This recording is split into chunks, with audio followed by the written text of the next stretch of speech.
और 7 दिन तुम्हारे निर्धारित है, पक्का है, अभी कोई मारने वाला नहीं, इसलिए आपको प्रसन्न होना चाहिए। आपको पता चल गया, भागवत सदगुरु का सहारा ले लिया। ऐसे जिस प्राणी को पता चल जाए उसको सदगुरु और भागवत का सहारा ले लेना चाहिए।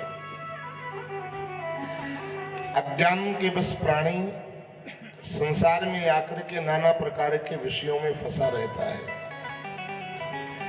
सारा दिन पशु की भांति घर गृहस्थी का काम करता है, रात्रि के समय या तो सांसारिक भोगों में या तो बढ़िया खर्राटे की नींद में व्यतीत कर देता है। निद्रिया हियते नक्तम विवाहे नचवावया दिवाचारते हया राजन कुटुंब भरणे नवा। दिवाचार थे हया राजन, दिन अर्थ में व्यतीत कर देता है, काम के कारण व्यतीत कर देता है। और कहता है कि मैं नहीं करूंगा तो हमारा परिवार कौन चलाएगा। मानो अपने को ही अज्ञानता के बस विश्वंभर मान बैठता है। विश्वंभर तो भगवान है। आहा, एक बार रुक्मिणी ने गोविंद से पूछा, स्वामी आपको लोग विश्वंभर क्यों कहते हैं? भगवान ने कहा, रुक्मिणी मैं सारे विश्व का भरण पोषण करता हूं, इसलिए। चींटी से लेकर के हाथी तक का? बोले हाँ, सबका। रोजी रोटी बांटता हूं। किस समय से? भगवान ने कहा, रुक्मिणी प्रातःकाल 3 बजे से अब 6 बजे तक, सूर्योदय के समय तक। अच्छा, हाँ। 5-7 दिन व्यतीत होने के बाद में एक रुक्मिणी ने 2:30 बजे रात में उठ करके एक चींटी को पकड़ा और चींटी को पकड़ करके एक डिब्बी में बंद किया और उस डिब्बी को 7 डिब्बियों में बंद किया, 7 डिब्बियों में। और 7 डिब्बियों को बंद करने के बाद में 6 बजे के बाद में भगवान कृष्ण के पास में आई। रुक्मिणी ने कहा, स्वामी आप रोजी रोटी बांट चुके? भगवान ने कहा, हाँ। कदाचित दृष्टि डाल करके देख लो, शायद कोई रह गया हो। भगवान ने कहा, नहीं, कोई नहीं रहा। कोई नहीं? बोले हाँ, कोई नहीं। 7 डिब्बियों को सामने रख दिया। बोले महाराज इस डिब्बियों को खोलो। भगवान ने कहा, रुक्मिणी आप खोलो, संशय आपको है ना। 6 डिब्बियों को रुक्मिणी ने खोला और आखिरी जो 7वीं जिसमें चींटी बंद थी उस डिब्बी को भगवान के हाथ पर रख दिया। आप इसको खोलो। भगवान ने कहा, आप ही खोलो। माताओं बहनों भाइयों, जब 7वीं डिब्बी खोली जिसमें चींटी बंद थी तो रुक्मिणी ने क्या देखा? चींटी के मुंह में शक्कर का दाना पड़ा हुआ था। जैसे ही शक्कर का दाना देखा, रुक्मिणी की आंखों में आंसू भर आए, दौड़ करके चरणों पर गिर पड़ी। भगवान ने कहा, बस देख लिया? रुक्मिणी ने कहा, गोविंद क्षमा करना, आज से मैं आपके सम्मुख संकल्प लेती हूँ, स्वामी माता पिता और गुरु की बात पर कभी अविश्वास संशय नहीं करेंगे। वास्तविक में आप जगदीश हैं, सारे विश्व का भरण पोषण करने वाले हैं। विश्व भरण पोषण कर जोई, ताकर नाम भरत अस होई। अरे भाई जरा विचार करो, परमात्मा कितना कृपालु है, कितना दयालु है। हम आपसे ज्यादा हमारी आपकी उसको चिंता है। हमें चिंता नहीं उनकी, उन्हें चिंता हमारी है। इसीलिए एक संत ने कहा, क्योंकि हमारी नाव के चालक सुदर्शन चक्रधारी है। हमारी आपकी जरा विचार करो, कितनी चिंता है भगवान को। हमारा आपका जन्म नहीं हो पाया था, लेकिन ये हमारा जीव संसार में जा रहा है, बेचारा खाएगा क्या, पिएगा क्या। तो भगवान ने माँ के स्तनों का संबंध क्षीर सागर से पहले ही जोड़ दिया। हमारा जन्म नहीं हो पाया, संसार में हम आ नहीं पाए, अभी गर्भ में ही थे, लेकिन हमारी चिंता दीनबंधु इतना रखते हैं, माँ के स्तनों का संबंध पहले ही जोड़ दिया और पैदा हुई है, बढ़िया दूध की व्यवस्था कर दी। अब जरा देखना कितना कृपालु, कितना दयालु है। भगवान ने दूध में शक्कर डाली कि नहीं डाली? डाली है ना। माँ का दूध मीठा दूध लगता था। अच्छा, हम लोग दूध में शक्कर डालते हैं बच्चे के लिए, तो कभी ज्यादा मीठा हो जाता है और कभी कम मीठा रहता है, लेकिन मेरे कृपालु प्रभु ने जो दूध में मीठे की व्यवस्था की है, बच्चे को जितने मीठा चाहिए उतने मीठे की व्यवस्था की है। हम लोग कभी बच्चे को दूध पिलाने के लिए गर्म करते हैं, कभी ज्यादा गर्म हो जाता है और कभी कम गर्म रहता है, लेकिन जो प्रभु ने बच्चे को गुनगुने दूध की व्यवस्था की है, न तो ज्यादा होता है न तो कम होता है। जितना गुनगुना बच्चा सहन कर सकता है, उतने ही मेरे कृपालु दीन बंधु ने व्यवस्था कर रखी है। और एक बात, माताएं कभी कभी बच्चे को दूध पिलाती हैं तो कभी दूध ज्यादा हो जाता है और कभी दूध कम पड़ जाता है, लेकिन मेरे दयालु प्रभु ने, परमात्मा रूपी माँ ने जो दूध की व्यवस्था की है, न तो ज्यादा होता है और न तो कम होता है। जितनी आवश्यकता बच्चे को दूध की होती है, उतने ही मेरे कृपालु प्रभु व्यवस्था करते हैं। दीन बंधु दीनानाथ भगवान शंकर माता पार्वती को कथा सुनाते सुनाते रोने लगे। बोले ऐसा मेरे कृपालु का स्वभाव है। उमा राम स्वभाव जेहि जाना, ताहि भजन तजे भावन आना। भगवान शंकर ने कहा, देवी ऐसे मेरे कृपालु स्वामी राम का, कृष्ण का स्वभाव जो जान लेता है, दुनिया में उसको भगवान के भजन के अलावा और कुछ अच्छा नहीं लगता है। सर्वस्व का परित्याग करके चरणों में न्यौछावर कर देता है और स्वयं पागल जैसा विचरण किया करता है, स्वयं पागल जैसा विचरण किया करता है। अनेकों संत आज हमारे नैमिषारण्य में हैं, वृंदावन में तो मैं जाता हूं, देखता हूं, कहना ही क्या है। अयोध्या में पागल जैसे बड़े बड़े घरों के और पढ़े लिखे डिग्री होल्डर, लेकिन अपने को भरत जैसा अवधूत बनाए हुए, छिपाए हुए घूमते हैं। ऐसा न हो मुझे कोई पहचान ले, हमारी साधना में बाधा डालना प्रारंभ, हमारी मस्ती में बाधा डालना प्रारंभ कर दे।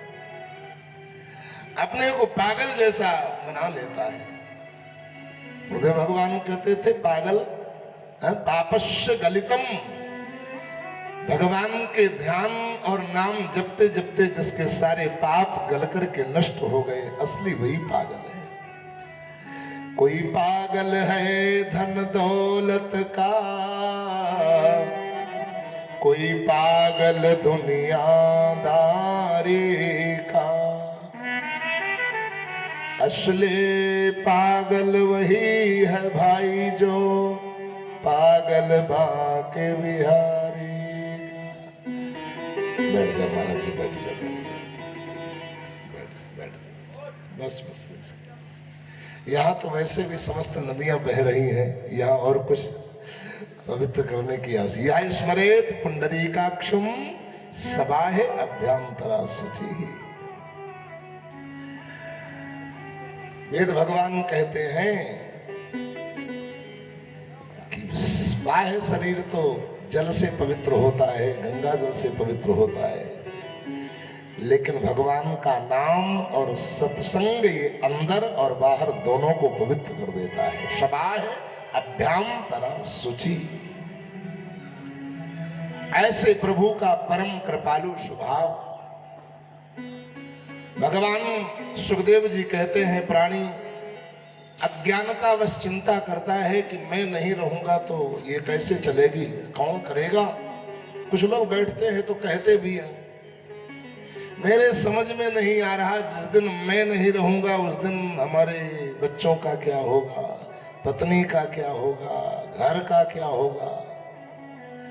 हमने कहा आपने बच्चों के लिए बहुत कुछ सोच लिया, पत्नी के लिए बहुत कुछ सोच लिया, परिवार के लिए बहुत कुछ सोच लिया, लेकिन आपने कभी अपने लिए सोचा जिस दिन मैं नहीं रहूंगा उस दिन हमारा क्या होगा। क्योंकि जिसके लिए हम आए थे वो जीवन में तैयारी कर नहीं पाए, सांसारिक प्रपंच में लगे रहे, भौतिक वस्तुओं को, पदार्थों को समेटने में लगे रहे,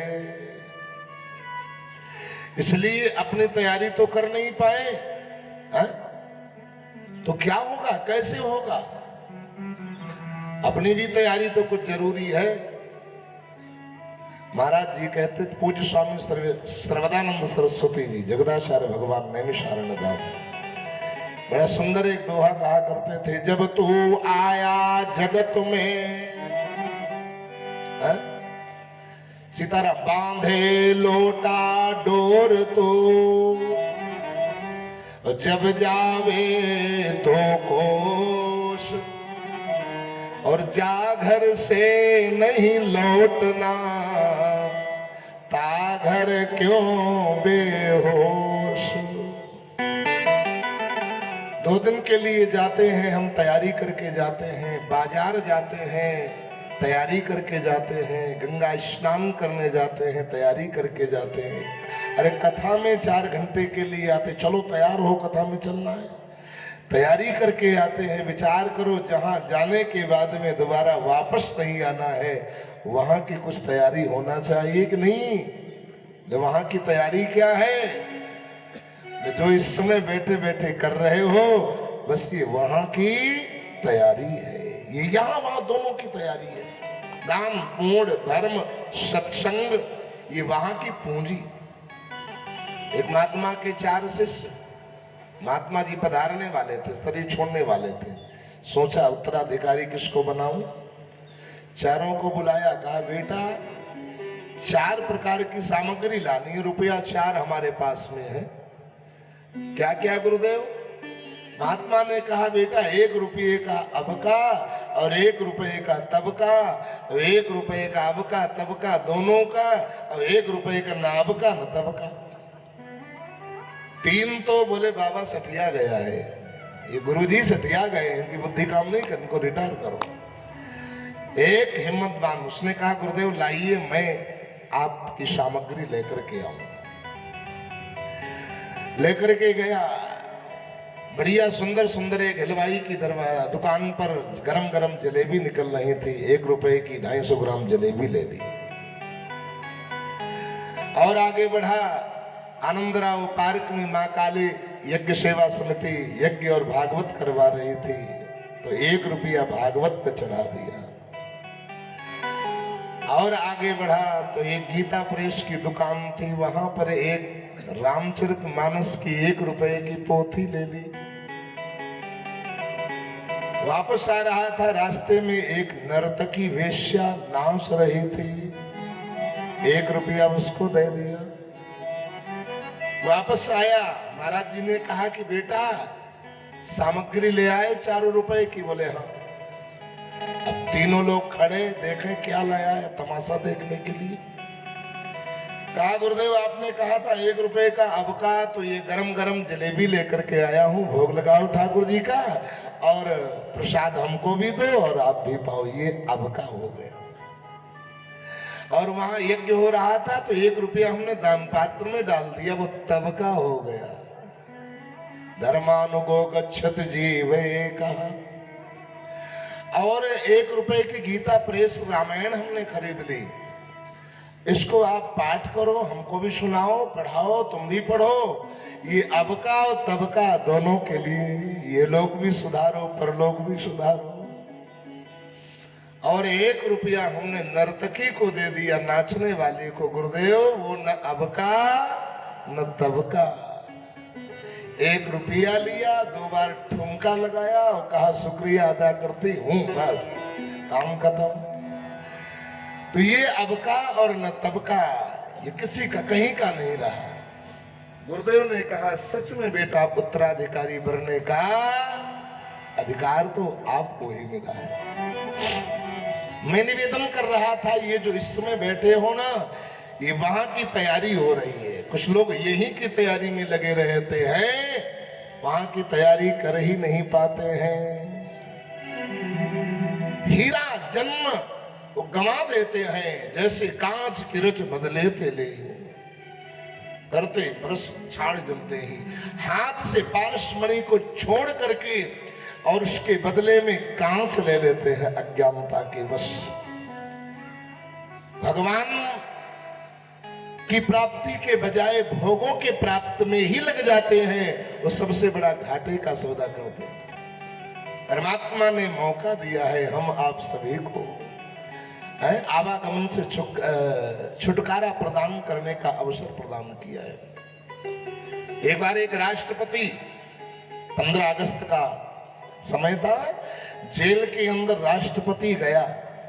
उसने कहा आज अब की बार हम 15 अगस्त आजादी दिवस ये क्या नाम हम कैदियों के बीच में मनाएंगे। अब सारे कैदियों के अंदर प्रसन्नता का वातावरण, राष्ट्रपति के साथ हम लोग 15 अगस्त मनाएंगे, राष्ट्रपति के साथ 15 अगस्त मनाएंगे। तो राष्ट्रपति ने कहा मैं केवल मनाऊंगा ही नहीं, बल्कि एक एक आप लोगों की कोई मांग भी पूरी करूंगा, इनाम भी दूंगा। मांग, जो व्यक्ति जो मांगना चाहे मांग ले। अब तो और प्रसन्नता आ गई। राष्ट्रपति ने कहा कहिए तुम्हें क्या चाहिए। एक व्यक्ति ने कहा राष्ट्रपति महोदय थोड़ा मैं भूखा रह जाता हूं, हमारी 2 रोटी और बढ़वा दीजिए। कहा ठीक है, आज से तुम्हारी 2 रोटी और। एक ने कहा सर्दी ज्यादा हो रही है, जरा एक कंबल और एक थोड़ा गद्दा और दिलवा दीजिए। कहा ठीक है, आपको मिल जाएगा। एक व्यक्ति ने कहा महाराज थोड़ा पुड़िया की व्यवस्था गड़बड़ है, मसाला थोड़ा हमारी 2-4 पुड़िया रोज हमारी बंधवा दीजिए। उसने कहा ठीक। एक ने कहा 1 गिलास दूध हमारा बंधवा दीजिए। सब की बातों को नोट कर लिया, उसकी व्यवस्था करवा दिया। एक होशियार कैदी था, उसने कहा प्रभु एक ही मांग पूरी करेंगे ना। राष्ट्रपति ने कहा जी। उस कैदी ने कहा सरकार हमें इस जेल से बरी करवा दीजिए। कहा ठीक है, इसको जल्दी बरी किया जाए। अब सारे लोग दांतों के नीचे उंगली दबाई, अरे राम राम, क्या ये भी इसके अंदर पावर है। राष्ट्रपति ने कहा क्यों नहीं, मैंने तो कहा था कोई भी एक मांगना करना चाहो तो मैं आपकी पूरी कर दूंगा। संसार ही माताओं बहनों जेल है और हम सभी लोग कैदी हैं। सदगुरु और परमात्मा ही राष्ट्रपति है जो आवागमन के चक्कर से हमें मुक्त कर सकता है, इस जेल से बरी कर सकता है, इस जेल से बाहर कर सकता है। बाबा जी कहते हैं बंदहु गुरु पद बारंबार, बंदहु गुरु पद बारंबार, बंदहु गुरु पद बारंबार, बंदहु गुरु पद बारंबार, बंदहु गुरु पद बारंबारा, जा सुकृपा जइए भवतारा, जा सुकृपा जइए भवतारा, जा सुकृपा जइए भवतारा। श्री राम जय राम, जय जय राम, जय सिया राम। जय जय सिया राम। श्री राम जय राम जय जय राम। श्री राम जय राम जय जय राम। जय सिया राम जय जय सिया राम। संसार के भोग पहले अच्छे लगते हैं और बाद में उसका परिणाम बड़ा कड़वा होता है, जिंदगी भर रोना पड़ता है। और आध्यात्मिक जीवन जो जीता है, सत्संग और सदगुरु का जो सहारा लेता है, ये पहले थोड़ा भले ही कठिनाई महसूस हो, लेकिन उसका जो अंतिम परिणाम वो बड़ा मीठा होता है, बड़ा मधुर होता है। भगवान सुखदेव जी ने कहा, राजन, तस्मात् भारत सर्वात्मा भगवान ईश्वरो हरि। श्रोतव्या कीर्तितव्यश्च स्मर्तव्यश्चिता भयम्। ज्ञानियों का ज्ञान इसी में, एतावान सांख्य योगाभ्याम सुधर्म परनिष्ठया जन्म लाभा परम पुंसाम अन्ते नारायण स्मृति। मानव जीवन का परम लक्ष्य यही है। ज्ञानियों का ज्ञान इसी में है, योगियों का योग इसी में है, ध्यानियों का ध्यान इसी में है, और साधकों की साधना की सफलता यही है। एन केन प्रकारेण अन्ते नारायण स्मृति। अंत के समय तक नारायण भगवान की स्मृति बनी रहे। अंत का मतलब बिल्कुल बुढ़ापे में नहीं, जब सिर डगडग डगडग हिलने लगे, आंखों से दिखाई न पड़े, कानों से सुनाई न पड़े, रीढ़ की हड्डी कमजोर हो जाए, 3 घंटा एक आसन पर बैठ भी न पाए, हाथ थर थर थर थर कांपे, दांग न कर पाए, पैरों की गांठें कमजोर हो जाए। अंत का मतलब बिल्कुल बुढ़ापे में नहीं। हमारे यहाँ संत कहते हैं, क्षणस्य अन्ते पलस्य अन्ते। ऐसा कोई क्षण पल न जाए जिस क्षण के अंत में भगवान की याद न आए, श्वास के अंत में भगवान की याद न आए है?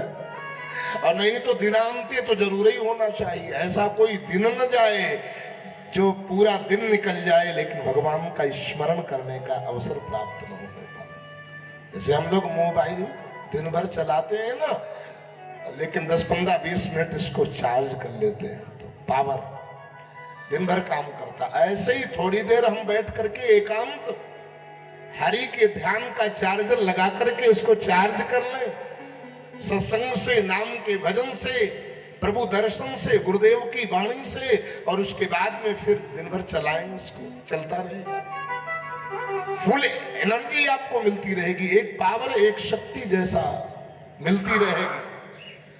और अगर जिसको चार्ज नहीं किया तो जिंदगी नरक बन जाएगी, जिंदगी भार लगने लगेगी, जिसके लिए देवता तरसते हैं। क्षणस्य का मतलब, अंते का मतलब बुढ़ापे बिल्कुल नहीं। कुछ लोग अंत का, कुछ लोग कहते हैं कथा, भागवत, गुरु, मंत्र, ये तो सब बुढ़ापे की चीज है। अरे कोई गारंटी है कि तुम बूढ़े हो पाओगे?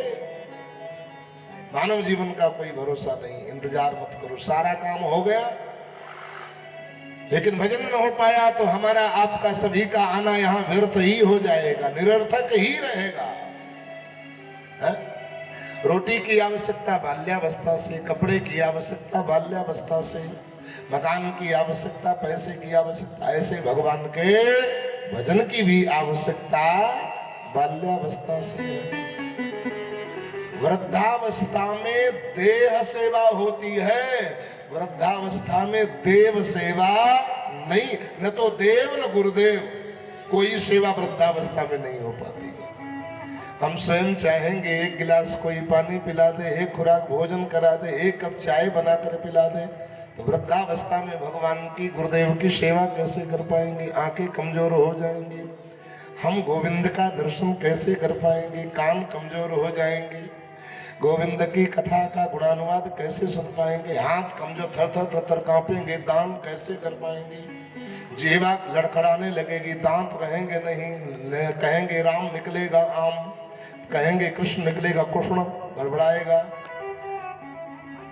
तो इसलिए एक कवि ने बड़ा सुंदर भाव दिया, वृद्धावस्था में लाठी से पड़ेगा पाला, आंखों पे तनेगा जाला, नाक से बहेगा नाला, जरा जिंदगानी में खड़े खड़े वस्त्रों में करोगे मलमूत्र त्याग, पड़े पड़े थूकते रहोगे पीकदानी में।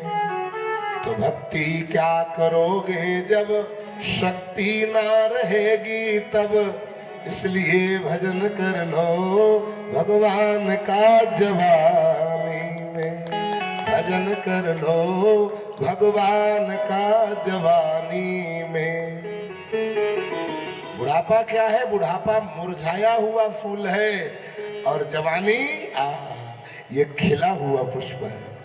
तो ये शायद आप सभी लोग जानते हैं कि भगवान को बासी और मुरझाया पुष्प नहीं चढ़ाया जाता है, खिला हुआ। किसी को देना है ना तो खिला हुआ पुष्प, उसका भी मन खिल जाए। जिसने अपनी जवानी गोविंद में लगा दी है, हरि सेवा में लगा दी है, परमात्मा उसके लिए छाती खोल करके एकदम उसको हृदय में बैठा लेता है, उसका ऋणी परमात्मा हो जाता है। सुन शुद्ध तो ही उऋण में नाही, करी विचार। भगवान भी शर्मिंदा उसके सामने होते हैं और उसके पीछे पीछे दौड़ना पड़ता है। गोविंद को स्वयं जो अपनी जवानी की अवस्था को, भगवान तो माँ है ना पिता है, स्वीकार तो हमें बुढ़ापे में भी कर लेंगे, लेकिन वो प्रसन्नता नहीं भगवान को होगी जो जवानी भगवान को समर्पित करता है, खिला हुआ पुष्प। और दूसरी बात, जवानी में बिगड़ने के चांस ज्यादा होते हैं। सदगुरु से, सत्संग से, भगवान से कदाचित कोई जवानी में जुड़ गया, तो संसार में रहते रहते वो भगवत प्राप्ति कर सकता है, क्योंकि अवगुणों से बचता रहेगा, बुराइयों से बचता रहेगा, उसको सूत्र मिलते रहेंगे जीवन जीने के, उसको अच्छी अच्छी मार्गदर्शन प्राप्त होता रहेगा, तो बुराइयों से बचता रहेगा। और बुराइयों से बचने के बाद में उसकी शरीर की शक्ति बनी रहेगी, वो मरेगा नहीं, वृद्धावस्था तक कड़ाकड़ एकदम आनंद के साथ में चेहरा खिला हुआ प्रसन्नता से और स्वेच्छा से शरीर छोड़ करके भगवान के धाम को जाएगा, प्रसन्नता से मुस्कुराते हुए। अब हम कितना भी विकारी हों, कितना भी भोगी हों, कितना भी विषयी हों, कितना भी कुकर्मी हों, परमात्मा स्वीकार तो हमें वृद्धावस्था में भी लेता है, क्योंकि भगवान का स्वभाव है कोटि विप्रबध लागहि जाहो, आए शरण तजऊ नहीं ताहो, सन्मुख होई जीव मोहि जबहि, जन्म कोटि अघना सो तब। ये भगवान का स्वभाव है। आप कितना भी पापी होंगे, लेकिन भगवान के शरण में चले जाएंगे तो भगवान आपके अपराधों को नष्ट कर देंगे। लेकिन भगवान आपके अपराधों को भले ही नष्ट कर दे, लेकिन तुम्हारा शरीर तुमको जरूर भोगाएगा, परेशान करेगा। भगवान क्षमा कर देंगे, लेकिन तुम्हारा शरीर तुमको क्षमा नहीं करेगा, क्योंकि वो शरीर कहेगा तुमने हमारा दुरुपयोग किया है, तुमने हमको नाजायज सताया है, अब तुमको हम रुलाएंगे, अब तुमको हम दुखी करेंगे। इसलिए शक्ति रहते हुए, समय रहते हुए चेत जाएगा वो कौन, जो सत्संग और सदगुरु शास्त्र से जुड़ा हुआ है। तो बुढ़ापा उसका अपने आप सही हो जाएगा, रोएगा नहीं, रोगों के लिए परेशान नहीं होगा, दुखी नहीं होगा, आज ये आज वो और दूसरी बात, युवा वृद्धावस्था में कार्य वही होता है जिसका बाल्या और युवावस्था से अभ्यास होता है। आप यदि जवानी में भजन कर रहे हैं तो बुढ़ापे में भजन करना नहीं पड़ेगा, बल्कि ऑटोमेटिक अपने आप होता रहेगा। और यदि जवानी में भजन नहीं किया तो बुढ़ापे में सबकी याद आएगी, लेकिन भगवान के भजन की याद नहीं आएगी। और यदि याद किया है तो अपने आप ऑर्डर चलता रहे। जैसे मैं देख रहा हूं, एक बहन जी सामने स्वेटर बुन रही है, कथा भी सुन रही है और उधर देख भी नहीं रही है, लेकिन स्वेटर की सिलाई और धागा अपने आप चल रहा है। क्यों? क्योंकि इनका अभ्यास है ना, इसीलिए। और यही कदाचित इनको नया नया स्वेटर बीनने को दिया जाए तो एक एक फंदा, एक एक सिलाई कहीं इधर उधर गड़बड़ न हो जाए।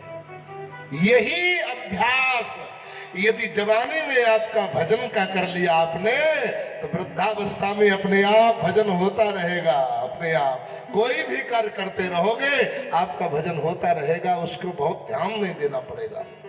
और यदि जवानी में भजन नहीं किया तो फिर बहुत संभालना, माला कैसे पकड़ा जाए, और तब हम कहीं उल्टा ही माला जप जाएगा, कहीं उल्टा है, फिर भी अभ्यास नहीं हो पाएगा, आदत नहीं है।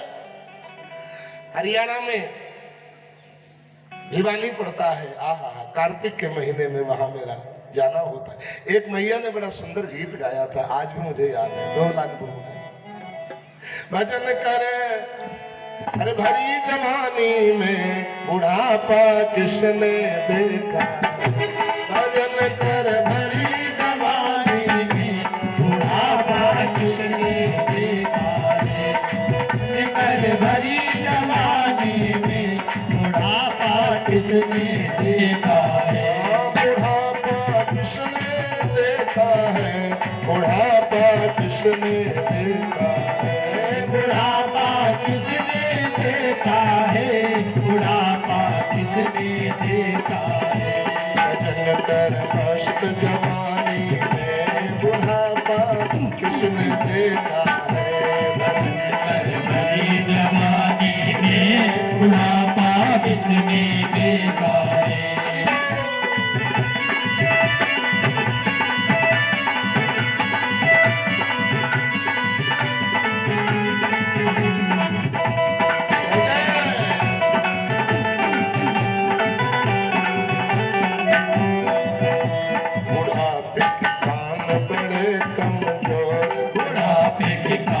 बड़े कमजोर,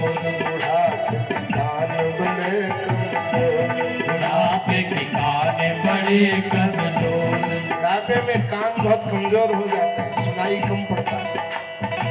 ये तो अच्छी बात है, वृद्धावस्था में सुनाई कम पड़े वो अपने लिए हितकर होता है। बहू बेटा पास पड़ोसी क्या कह रहा है कुछ सुनाई नहीं पड़ता। बहुत पहले किदवई नगर में एक माता बूढ़ी थी, तो अपने मतलब की बात तो बहुत सुन लेती थी, लेकिन दूसरे के मतलब की बात हमको सुनाई नहीं पड़ता, तेज बोला। बुढ़ापे के कान बड़े, बुढ़ापे के कान बड़े कमजोर, कथा सुनो भरी जवानी में बुढ़ापा किसने देखा है, कथा सुन भरी जवानी में बुढ़ापा किसने देखा है, भजन करो भरी जवानी में बुढ़ापा किसने देखा है, भजन कर भरी जवानी में बुढ़ापा किसने राधे राधे।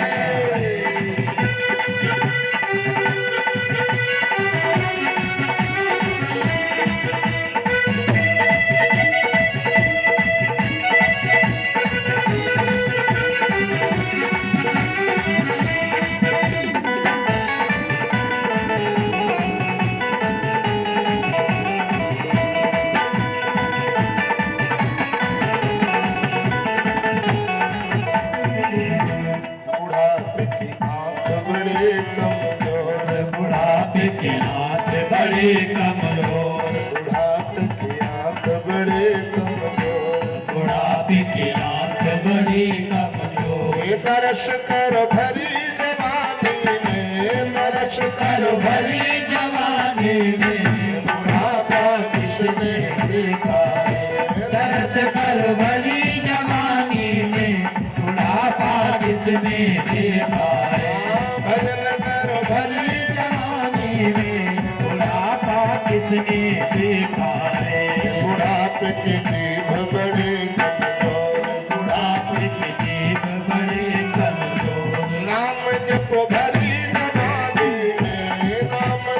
भरी जवानी में बुढ़ापा किसने देखा है? राम जब भरी जवानी में बुढ़ापा किसने देखा है? बुढ़ापे के हाथ बड़े कमजोर, बुढ़ापे के हाथ बड़े कमजोर, दान कर भरी जवानी में, दान कर भरी जवानी में बुढ़ापा किसने देखा है? दान कर भरी जवानी में बुढ़ापा किसने देखा है? बुढ़ापे के हाथ, बुढ़ापे के पाँव बड़े कमजोर, बुढ़ापे के पाँव बड़े कमजोर, तीरथ कर भरी जवानी में, तीरथ कर भरी जवानी में बुढ़ापा किसने देखा है? कर भरी जवानी में बुढ़ापा किसने देखा है?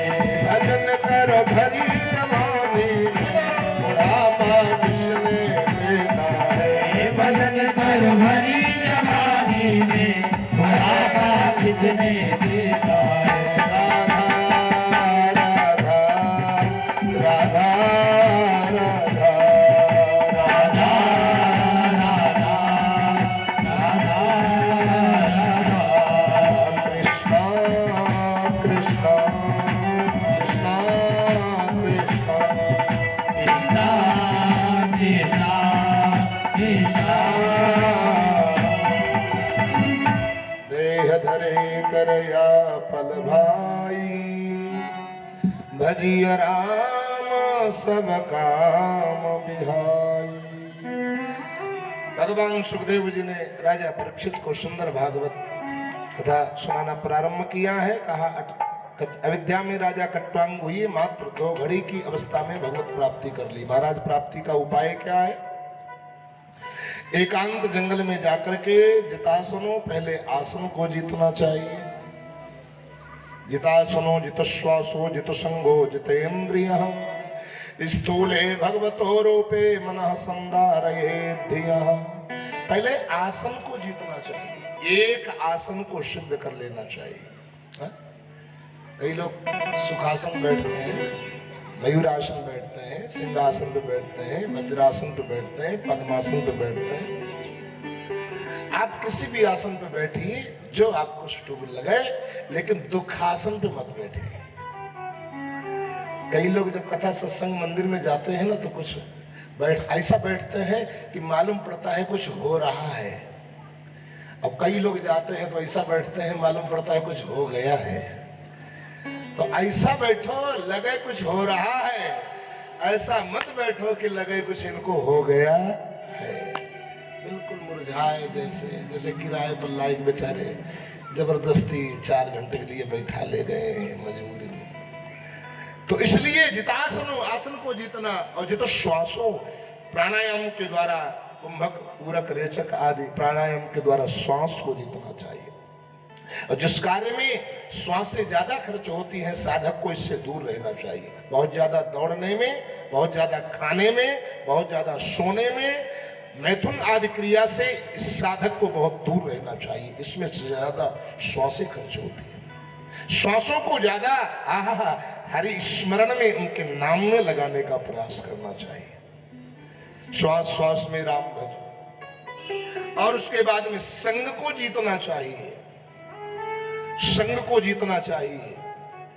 पूज्य स्वामी श्री विजय कौशल जी महाराज बता रहे थे, किसी ग्रंथ का नाम ले रहे थे, उसमें बता रहे थे, उसमें लिखा है संतों का आपस में परामर्श हुआ तो संग कितना, कुसंग कितना खतरनाक होता है। तो उसमें लिखा था कि सरसों का दाना गाय के सींग के ऊपर रखा जाए, और जितनी देर तक सरसों का दाना गाय के सींग के ऊपर टिक सकता है, उतनी देर भी कदाचित साधक को संग में पड़ जाए तो उसकी दुर्गति के लिए पर्याप्त हो जाता है। अब विचार करो कितनी देर रुकता होगा। प्रमाण है, दृष्टि मात्र पड़ जाए, केवल दर्शन कर लो। प्रमाण है, अजामिल ने केवल दर्शन मात्र किया था कुसंग का, परिणाम क्या हुआ? सारा धर्म कर्म धर्मात्मा महात्मा गिरी सब किनारे हो गई और वेश्यागामी बन गया। तो इसलिए जो है सदैव कुसंग का है, तजोरे हरि विमुखन को संग, बाबा जी कहते हैं जो भगवान के भगवान से रहित हो, भगवान की बातें करने वाला न हो, भगवान की भक्ति करने वाला, भगवान से विमुख हो, ऐसे लोगों का संग भूल करके भी नहीं करना चाहिए। बाबा जी कहते हैं तजिए ताहि कोटि बैरी सम, यद्यपि परम स्नेह, जाके प्रिय राम वैदेही। जो हमारी साधना में बाधा डाल रहा है, जो हमारी भक्ति में बाधा डाल रहा है, जो हमारी भगवत चिंतन में बाधा डाल, नाम में बाधा डाल रहा है, ऐसे का कितना भी मेरा खास, वो खास हो ही नहीं सकता। वो केवल हमारा धोखा है, हमारी भूल है कि ये हमारे ये हमारे जीजा जी हैं, बहुत खास है। बोले किस लिए? बोले 2 दिन बाद जीजा जी नाराज होके चले गए। बोले क्यों? बोले वो तो कहते यज्ञ में लगे रहते, कथे में रहते, भागवत में लगे, हमारे को टाइम ही नहीं है। समझ लेना ऐसे जीजा जी खास नहीं, सबसे बड़े दुश्मन है।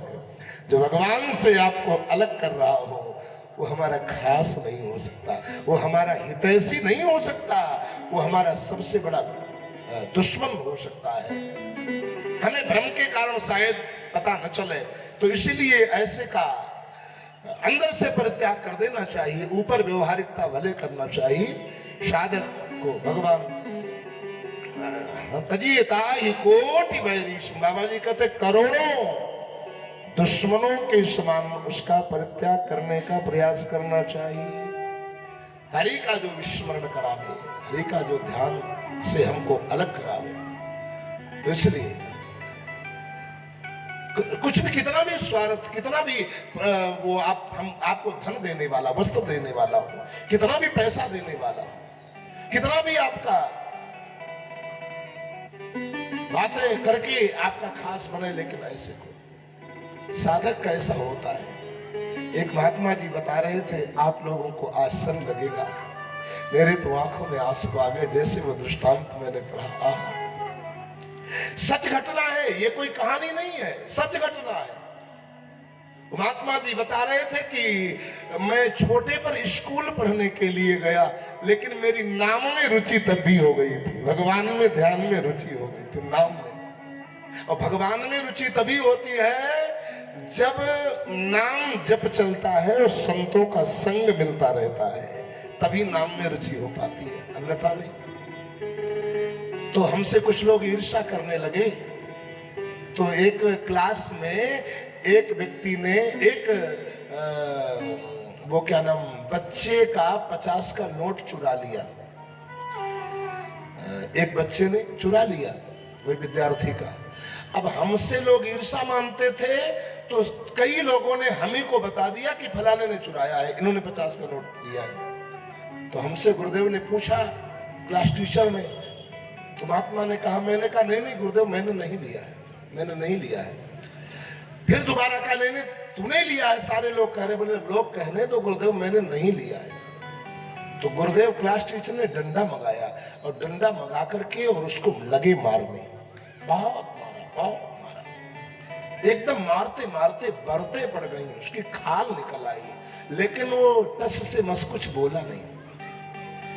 थोड़ी देर के बाद में ये दृश्य जिसने 50 का नोट लिया था, जब उसने देखा, अब अंदर से वो थर थर थर कांपने लगा कि इसने लिया नहीं तब तो इतना मारा जा रहा है, और कदाचित मुझे पकड़ लिया गया तो मेरी क्या हालत होगी। अब हिसाब लगाया जाए। तो थर थर थर थर उस कांपते हुए उसने स्वीकार कर लिया, बोले गुरुदेव क्षमा करना, इसने नहीं 50 का नोट हमने लिया है। अब क्लास टीचर को बड़ा आश्चर्य लगा, हाथ जोड़ करके उसी महात्मा ने कहा, गुरुदेव हमारे सामने खड़े हो गए और कहा, बेटा इतना मैंने तुमको मारा और फिर भी तूने मना क्यों नहीं किया? उन्होंने कहा मैंने तो मना किया गुरुदेव, मैंने नहीं लिया, मैंने नहीं। अरे एक बार मना किया, 2 बार मना किया, जब नहीं लिया था तो आपको 50 बार मना करना कहना चाहिए, जिद करना चाहिए था, मैंने नहीं लिया। परमात्मा ने कहा कि गुरुदेव मैं कैसे कहता, क्योंकि मेरा नाम जब चल रहा था। मैंने सोचा जब तक नाना नाना करूंगा तब तक हमारे नाम में व्यवधान पड़ेगा, हरि का नाम छूट जाएगा उतना। नहीं मैंने नहीं लिया, नहीं मैंने नहीं, 20 बार कहूंगा तो 20 बार हमारा नाम छूटे ना, तो कब तक मारोगे, एक दिन अब छोड़ दोगे अपने आप। लेकिन मेरे नाम, मैं शरीर को छोड़ सकता था गुरुदेव, लेकिन नाम को छोड़ नहीं सकता। गुरुदेव की आंखों से झरझर आंसू और छाती से लगा लिया। कहा बेटा तुम एक बहुत महापुरुष सिद्ध संत बनोगे। वृद्धावस्था में बता रहे थे। तो ऐसे जिनको नाम में रुचि हो जाती है, हरि में रूप में रुचि हो जाती है, लीला कथाओं में और लीलाओं में जिनको रुचि हो जाती है, सर्वस्व का परित्याग कर देते हैं, लेकिन भगवान की कथा और नाम उनको छोड़ते नहीं। जीवन मुक्त जिनको कहा गया, बाबा जी कहते हैं जीवन मुक्त महामुनि जय।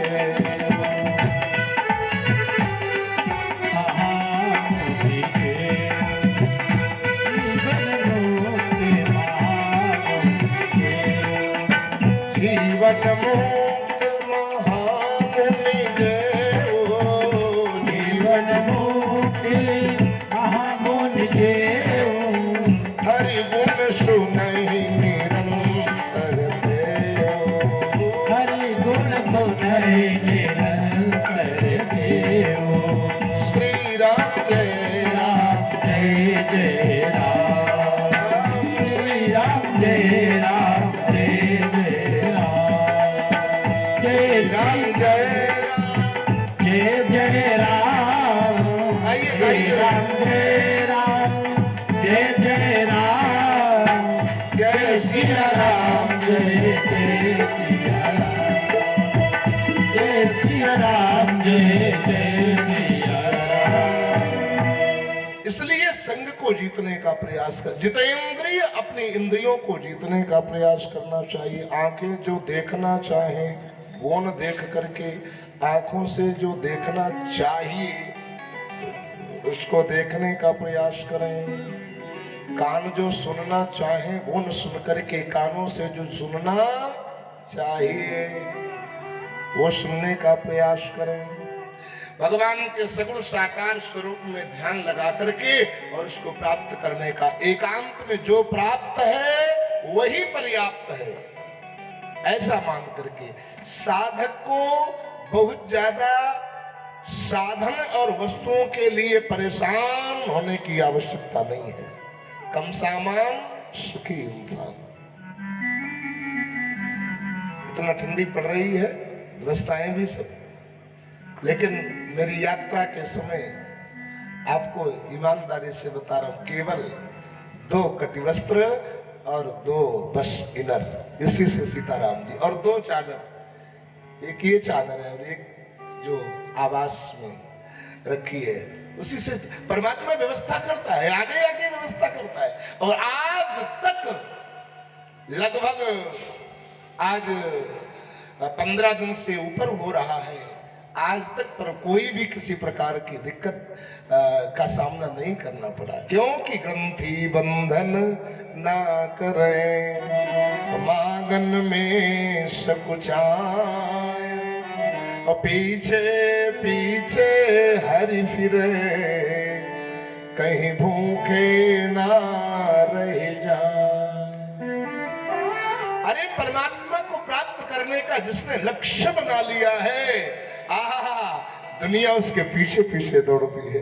ऐसी विचित्र लीला है, माया छाया जैसी है, जितना इसको प्राप्त करने का प्रयास करो। हा? भागती फिरती थी दुनिया, एक शायर बोलता है, भागती फिरती थी दुनिया, जब तलब करते थे हम, और छोड़ दी है चाह जब से बेकरार आने को है। जब इसको पकड़ने के लिए दौड़ा था तब तो ये आगे आगे भागती चली जा रही थी, लेकिन जब से इसकी चाह समाप्त कर ली तब तक बेकरार आने को है, परेशान है, वो पीछे पीछे दौड़ रही है, पीछे पीछे दौड़ रही है। थोड़ा प्रयास करो। है? एक बार एक महात्मा आया एक नगर में, तो एक रसिक भक्त था, सज्जन, उसने कहा गुरुदेव अपने चरण थोड़ा हमारी कुटिया में भी डालो।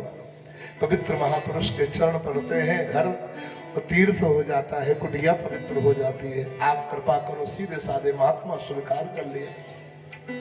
महात्मा जी गए, बढ़िया दरवाजे पर लहलाती हुई फसल, बेटा ये फसल किसकी है? उसने कहा गुरुदेव परमात्मा की, भगवान की। बच्चे किसके हैं? भगवान के। ये कोठी किसकी है? भगवान की। ये गाड़ी किसकी? बोले गुरुदेव भगवान की। महात्मा ने कहा जो देखो भगवान का, भगवान का, भगवान का। अच्छा बता भगवान किसके हैं? उसने कहा गुरुदेव भगवान हमारे, सब कुछ भगवान का और भगवान हमारे। बोलो किसके हुए? अरे भगवान जिसके हो गए, भगवान की वस्तु भी अपने आप उसकी हो गई है। दुनिया दुनिया का बनकर देख लिया, भगवान के बनकर कर देख लिया, भगवान के बनकर देख लिया।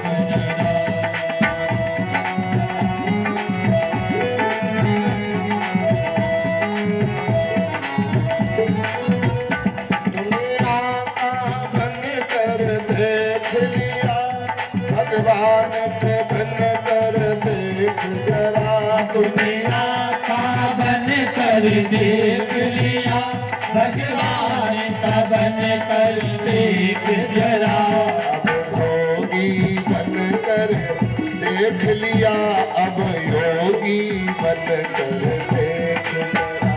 योगी बनकर देख लिया, अब योगी बनकर देख जरा।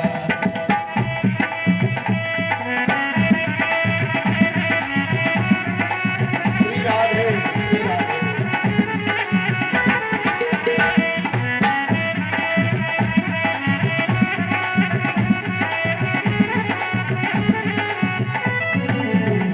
यह दुनिया आनी जानी है, यह दुनिया बहता पानी है। ये दुनिया आनी जानी है, ये दुनिया बहता पानी है। अभिमानी बनकर देख लिया, अब ज्ञानी बनकर देख जरा। अभिमानी बनकर देख लिया, अब ज्ञानी बनकर देख जरा। दुनिया का बनकर देख लिया, भगवान का बनकर देख जरा। बनकर देख लिया, भगवान का बनकर देख। भगवान सुखदेव जी ने राजा परीक्षित को नाना प्रकार से समझाया। तृतीय स्कंद में विदुर और मैत्रेय जी का पावन संवाद है। सृष्टि विषय प्रश्न किया है। महाराज जब सृष्टि का महाप्रलय हो जाता है तो पृथ्वी पर क्या बचता है, पृथ्वी कहाँ जाती है? सुखदेव जी ने कहा राजन सृष्टि का महाप्रलय होने के बाद में सर्वत्र जल ही जल दिखाई पड़ता है। भगवान सत्य नारायण जो कभी नष्ट नहीं होते, बरगद के पत्ते की नाव को बना करके सर्वत्र महाप्रलय का दर्शन करते हैं। दाहिने पैर के अंगूठे को चूसते हुए बटस्य पत्रस्य पुटे शयाना बालम मुकुंदम मनसा स्मरामि। बोले बाल मुकुंद भगवान जय हो। भगवान का संकल्प जागृत होता है। एको हम बहुश्याम प्रजायरन, एक से अनेक हों। भगवान नारायण की नाभि से कमल, कमल जी से ब्रह्मा जी महाराज पहले सनक सनंदन सनातन सनत कुमार को जन्म देते हैं। ये गृहस्थ आश्रम से इनकार कर देते हैं, 10 ऋषियों को जन्म दे करके। नारद आदि ऋषि भी अस्वीकार कर देते हैं। नारद जी कहते हैं मैं तो सर्वत्र हरि गुणगान करते हुए विचरण करूंगा, गृहस्थ आश्रम में प्रवेश नहीं करूंगा। ब्रह्मा जी महाराज को गुस्सा, थोड़ा क्रोध आता है। भ्रकुटियों के बीच से नीला नीला पुरुष प्रकट होता है, उसका नाम रखते हैं रुद्र। बोले शंकर भगवान की जय। एक रुद्र के एकादश रुद्रों का निर्माण करके 11 रुद्राणियों को जन्म दे करके विवाह करते हैं। भयानक सृष्टि जिससे ब्रह्मा जी भयभीत होने लगते हैं। ब्रह्मा जी भयभीत होने लगते हैं, अरे ऐसी भयानक सृष्टि। तो ब्रह्मा जी अपने शरीर के दो भाग करते हैं, आधे का स्त्री और आधे का पुरुष। पुरुष का नाम रखते हैं मनु और स्त्री का नाम रखते हैं शत्रुपा। मनु और शत्रुपा का निर्माण करते करते कहते हैं कि सृष्टि की रचना करो। मनु शत्रुपा कहते हैं महाराज आप पूर्णतम जगत पृथ्वी है नहीं, सृष्टि रहेगी कहाँ। भगवान नारायण का ब्रह्मा जी महाराज ध्यान करते हैं। नासिका के रंध्र से भगवान नारायण 12 अवतार लेकर के अवतरित होते हैं। बोले 12 भगवान की जय हो। रसातल में जहाँ हिरण्याक्ष पृथ्वी को डुबोए हुए है उसको लेकर के आते हैं। हिरण्याक्ष रास्ते में मिलता है, भगवान 12 हिरण्याक्ष का वध करके और पृथ्वी को ऊपर स्थापित करते हैं। परीक्षित कहते हैं गुरुदेव हिरण्याक्ष कौन है। बोले दिति के 2 पुत्र हैं, हिरण्याक्ष और हिरण्यकशिपु। सतयुग के जय और विजय नाम के पार्षद हैं भगवान के। सनकादिकों को मिलने से मना कर दिया था तो सनकादिकों ने इनको 3 जन्म तक राक्षस होने का श्राप दे दिया था। सतयुग में हिरण्याक्ष हिरण्यकशिपु बने, त्रेता में रावण कुंभकर्ण बने और द्वापर में शिशुपाल दंतवक्र बने हैं। हिरण्याक्ष का भगवान ने अवतार उद्धार किया है 12 अवतार लेकर के, और हिरण्यकशिपु का उद्धार भगवान ने प्रहलाद की रक्षा के लिए नृसिंह अवतार लेकर के भगवान ने उद्धार किया। बोले नृसिंह भगवान की। इधर जो है पृथ्वी को ऊपर स्थापित किया है और मनु महाराज को ब्रह्मा जी ने आदेश दिया कि सृष्टि की रचना करो। मनु महाराज ने 5 संतानों को जन्म दिया है। आकृति, देवहूति और प्रसूति नाम की 3 कन्याएं, उत्तानपाद और प्रियव्रत नाम के 2 पुत्र पैदा हुए। आकृति का विवाह रुचि प्रजापति के साथ में और देवहूति का विवाह कर्दम ऋषि के साथ में, जहां 9 कन्याओं को जन्म दिया और 10वें गर्भ में भगवान कपिल नारायण ही पुत्र रूप में अवतार लेकर के आए, जो माता देवहूति को सांख्य शास्त्र का उपदेश किया है। बोले कपिल नारायण भगवान की जय हो। तीसरी जो प्रसूति नाम की कन्या है उसका विवाह दक्ष महाराज के साथ में किया है मनु महाराज ने। मनु के पहले जो भी सृष्टि की रचना हुई है ना, वो सब मानसिक सृष्टि हुई है। मनु और शत्रुपा के द्वारा ही मैथुनिक सृष्टि का श्री गणेश हुआ है। हम लोग मनु की सृष्टि में आते हैं, इसीलिए हम लोग मानव कहलाए जाते हैं। मानव हमारे आपके सभी के आदि बाबा जो है ये मनु है। रामायण में स्वयंभो मनु अरु शतरूपा, जिनसे भई नर सृष्टि अनुपा। दंपति धर्म आचरण नीका, अजहु गाव श्रुति जिन कलेखा। अरे भैया जरा विचार करो, मनु महाराज का कितना पवित्र दाम्पत्य जीवन है, कितना पवित्र आचरण है और कितना पवित्र इनका परिवार है। बिटिया के यहाँ भगवान का अवतार हुआ और बेटा के यहाँ भगवान के भगत का अवतार हुआ।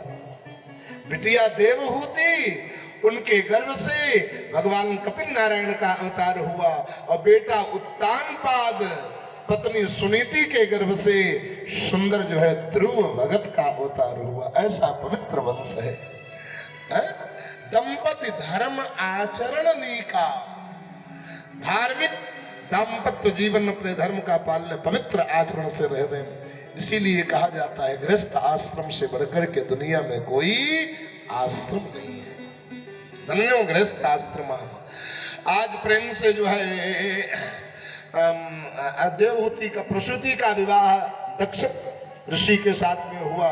परीक्षित ने कहा गुरुदेव मैंने सुना है दक्ष और भगवान भोलेनाथ के बीच में एक बार बहुत बड़ा विरोध हो गया है।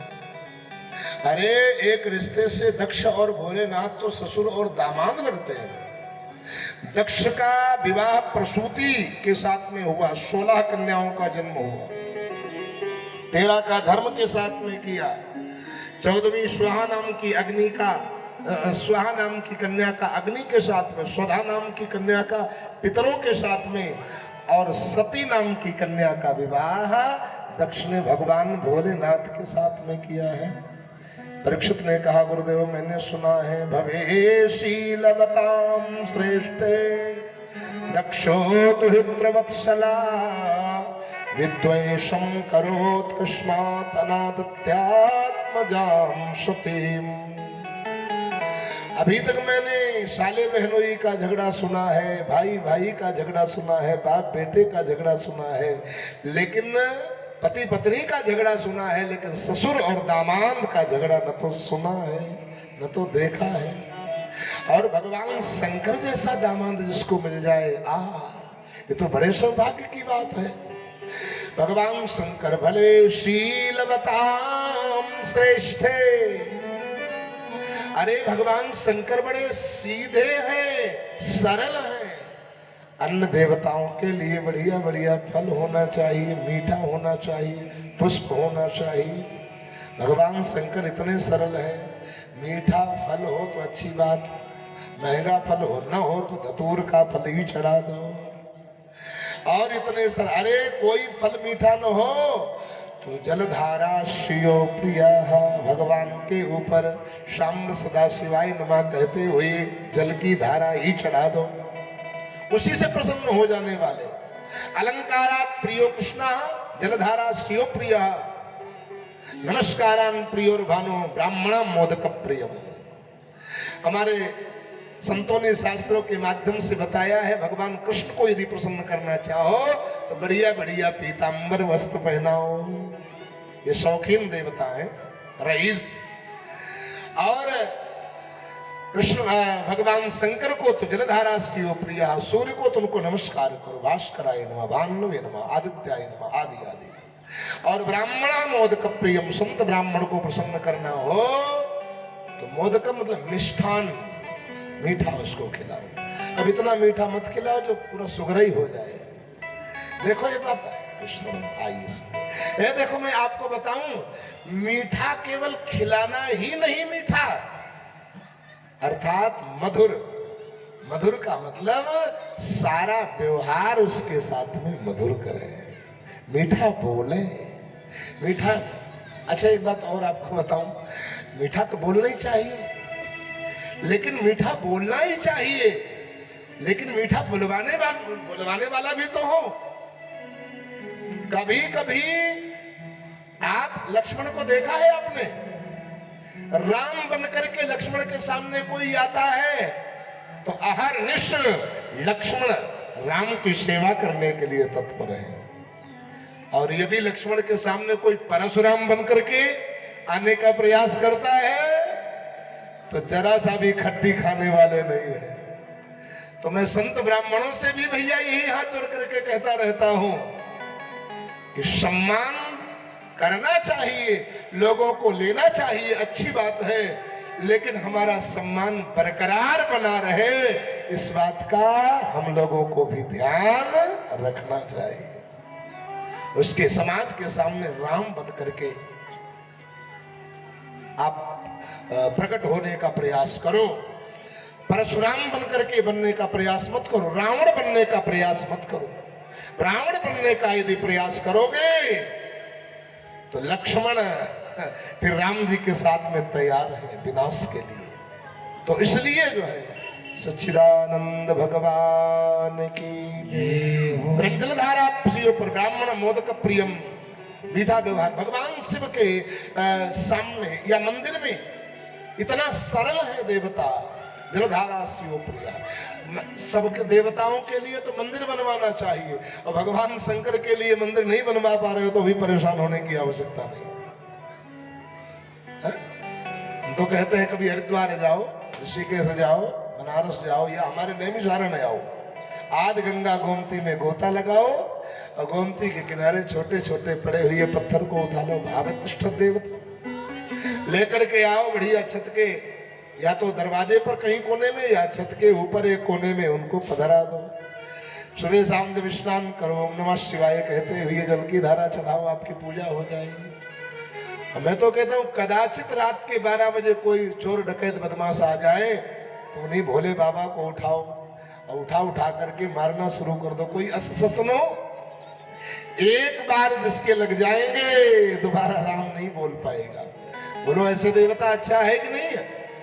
अरे अन्य देवों को देव कहा गया, लेकिन भगवान श्रेष्ठ है।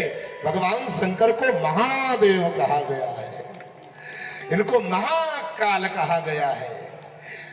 अरे अन्य देवताओं को ईश्वर, लेकिन भगवान शंकर को महाईश्वर कहा गया, महेश्वर, महाकाल, कालम कृपालम महाकाल कालम, गुणागार संसार पारम नतो हम, तुषाराद शंकाश गौरम गभीरम मनोभूत कोटि प्रभाष। ऐसी महादेव इसलिए क्योंकि देवता विष्णु का पूजन करते हैं और दैत्य ब्रह्मा जी का पूजन करते हैं, लेकिन भगवान शंकर ऐसे महादेवता हैं जिनकी देवता भी पूजा करते हैं और दानव भी पूजा करते हैं। राम भी भगवान शिव को पूजते हैं और रावण भी पूजता है, रावण भी पूजता है। ऐसे महादेव, ऐसे महादेव। भगवान निर्वैरम शांति विग्रह, भगवान शंकर के दरबार में कोई बैर भाव नहीं है। आप जरा विचार करो, शेर और बैल एक साथ में रह नहीं सकता, लेकिन शिव के दरबार में माता जी का वाहन शेर और भगवान शिव का वाहन, कितना प्रेम से दोनों बैल रह रहे हैं। सर्प और चूहा एक साथ में नहीं रह सकता, लेकिन भगवान शिव के दरबार में देखो गणेश जी का वाहन चूहा और भगवान शिव के आभूषण सर्प कितना प्रेम से रह रहे हैं। सर्प और मोर एक साथ में नहीं रह सकता, लेकिन शंकर जी के दरबार में कार्तिकेय का वाहन मोर, भगवान शिव के आभूषण सर्प कितना प्रेम से रह रहे। निर्वैरम, कोई बैर भाव नहीं। भैया गलत, निर्वैरम शांति विग्रहम है भगवान शिव के दरबार में। निर्वैरम, निर्वैर। अभी ताली मत बजाओ, अभी नाम संकीर्तन बोलेंगे ना तब ताली बजाना। सच्चिदानंद भगवान की। निर्वैरम शांति विग्रहम, शांति के देवता, परम सुकून और शांति के देवता है, कोई बैर भाव नहीं है? हम तो कहते हैं हमारा परिवार हो कैसा, भगवान शंकर के जैसा। क्या मतलब? शिव परिवार में किसी का कभी अपमान कोई नहीं करता है, सब एक दूसरे का सम्मान करते हैं। यही कारण है, अनेक देवता हैं, लेकिन इन देवताओं में घर भर की पूजा नहीं होती, लेकिन हमारे शंकर जी का ऐसा परिवार है जो पूरे परिवार की पूजा होती है। बेटे की भी पूजा होती है, बड़े बेटे की भी पूजा होती है, पत्नी की पूजा होती है, पति की पूजा होती है, बहुओं की पूजा होती है और वाहन की भी पूजा होती है, सब की पूजा होती है। क्योंकि निर्वैर, जिस परिवार में कलह नहीं होती है, बैर भाव नहीं होता है, जिस परिवार में एक दूसरे से सभी प्रेम से रहते हैं, उस परिवार का पूजन, वंदनीय परिवार होता है, वो पूजनीय होता है, सम्माननीय होता है। जिस परिवार में एकता होती है, चाहे वो समिति हो, चाहे परिवार हो, चाहे संस्था हो, जिसमें एकता होती है वो वंदनीय होता है, उसकी कीमत ज्यादा बढ़ जाती है। इसलिए परिवार को समूह बना करके रहो, एक बन करके रहो, अनेक बनने का प्रयास मत करो। एक बार एक चौराहे पर महात्मा जी जा रहे थे, एकादशी का दिन था, तो महात्मा फलाहार करते थे। तो महात्मा ने सोचा कि फलाहार कुछ किया जाए, फल ले लिया जाए। तो क्या फल लिया जाए, तो इधर देखा, कुछ दिखाई नहीं पड़ा। तब तक एक अंगूर वाले के पास में गए, बोले अंगूर ले लिए जाए, फलाहार कर लिया, और कुछ था नहीं। तो अंगूर वाले से पूछा कि हे भैया अंगूर कैसे दिए? तो ठेले वाले ने कहा ये 70 रुपए किलो है और ये 100 रुपए किलो है। क्या मतलब? बोले हाँ। 70 वाले कहा ये क्या खट्टे हैं? बोले नहीं नहीं मीठे हैं। सड़े हैं? बोले सड़े नहीं, ताजे। बासी है? बोले ना बासी नहीं, ताजे हैं, बिल्कुल मीठे हैं, पके हैं। बोले क्या कारण है ये 100 रुपए किलो है, 70 रुपए किलो है, इनकी कीमत कम क्यों पड़ गई? ठेले वाले ने कहा कारण एक ही है कि ये गुच्छे से जुड़े हुए हैं और ये गुच्छे से अलग हो गए हैं, इसीलिए इनकी कीमत कम पड़ गई है। महात्मा ने कहा बस इसीलिए मैं समाज को, समिति को, संस्थान को, परिवार को संदेश देता हूं कि बेटा, परिवार में, घर में, मोहल्ले में एक बन करके रहना। एक बन करके रहोगे तो आपकी कीमत बढ़ती चली जाएगी, और खंड खंड अलग अलग हो जाओगे, आपकी कीमत कम पड़ जाएगी, लोग आपका दुरुपयोग करना प्रारंभ कर देंगे। इसलिए एक बन करके ये हमारा सत्संग, हमारी कथा, हमारा यज्ञ ये अखंड बनाता है, एकता का निर्माण करता है, ये तोड़ता नहीं है, जोड़ता है। हमारे संत समाज को जोड़ने का काम करते हैं, इसलिए तो उनको सम्मान दिया जाता है। सोई सुहागा संत जन बिछुड़े दे मिलाए, आरा कुल्हाड़ी दुष्ट गण मिले दे बिछुड़ाए। तीन लोग हमारे समाज को जोड़ने का प्रयास करते। नंबर 1 में सोई, सुहागा और संत। सुई कपड़ा अलग हो जाए, सुई दोनों को जोड़ देगी, इसीलिए सुई को कितना महत्व दिया जाता है। टेलर मास्टर से पूछो, जाकर के देखो, सबसे ऊपर सिर, सिर के ऊपर टोपी, और टोपी के ऊपर सुई खोजता है, क्योंकि जो जमा समाज को जोड़ने का, दूसरे की बुराइयों को भरता है, दूर करता है, छिद्रों को दूर करता है, उसको श्रेष्ठ स्थान दिया जाता है। ऐसे हमारे संत को सर्वश्रेष्ठ स्थान दिया जाता है। क्यों?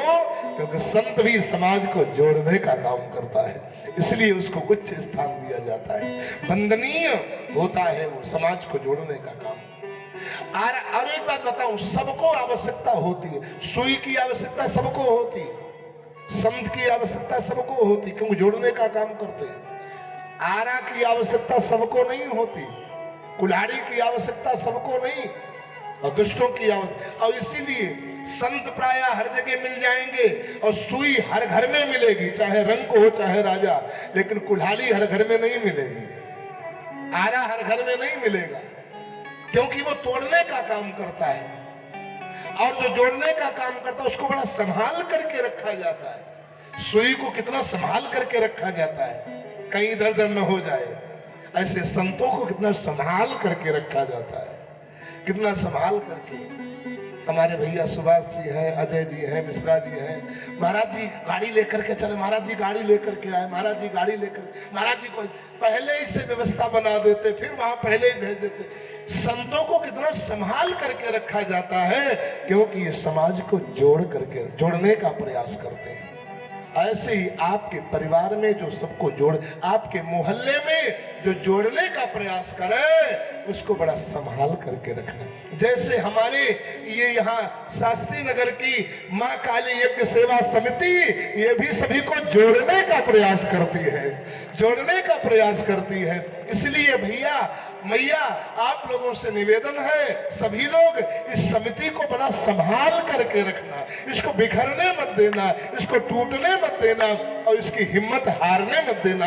आप लोग सहयोग करके आगे बढ़ते रहना, ताकि ये समिति जोड़ने का काम करती है, संत जोड़ने का काम करते हैं। समाज को आज तोड़ने वाले की आवश्यकता नहीं है, आज हमारे समाज को जोड़ने की आवश्यकता है, क्योंकि जो जोड़ता है, जो जुड़ जाता है, उसकी कीमत बढ़ जाती है।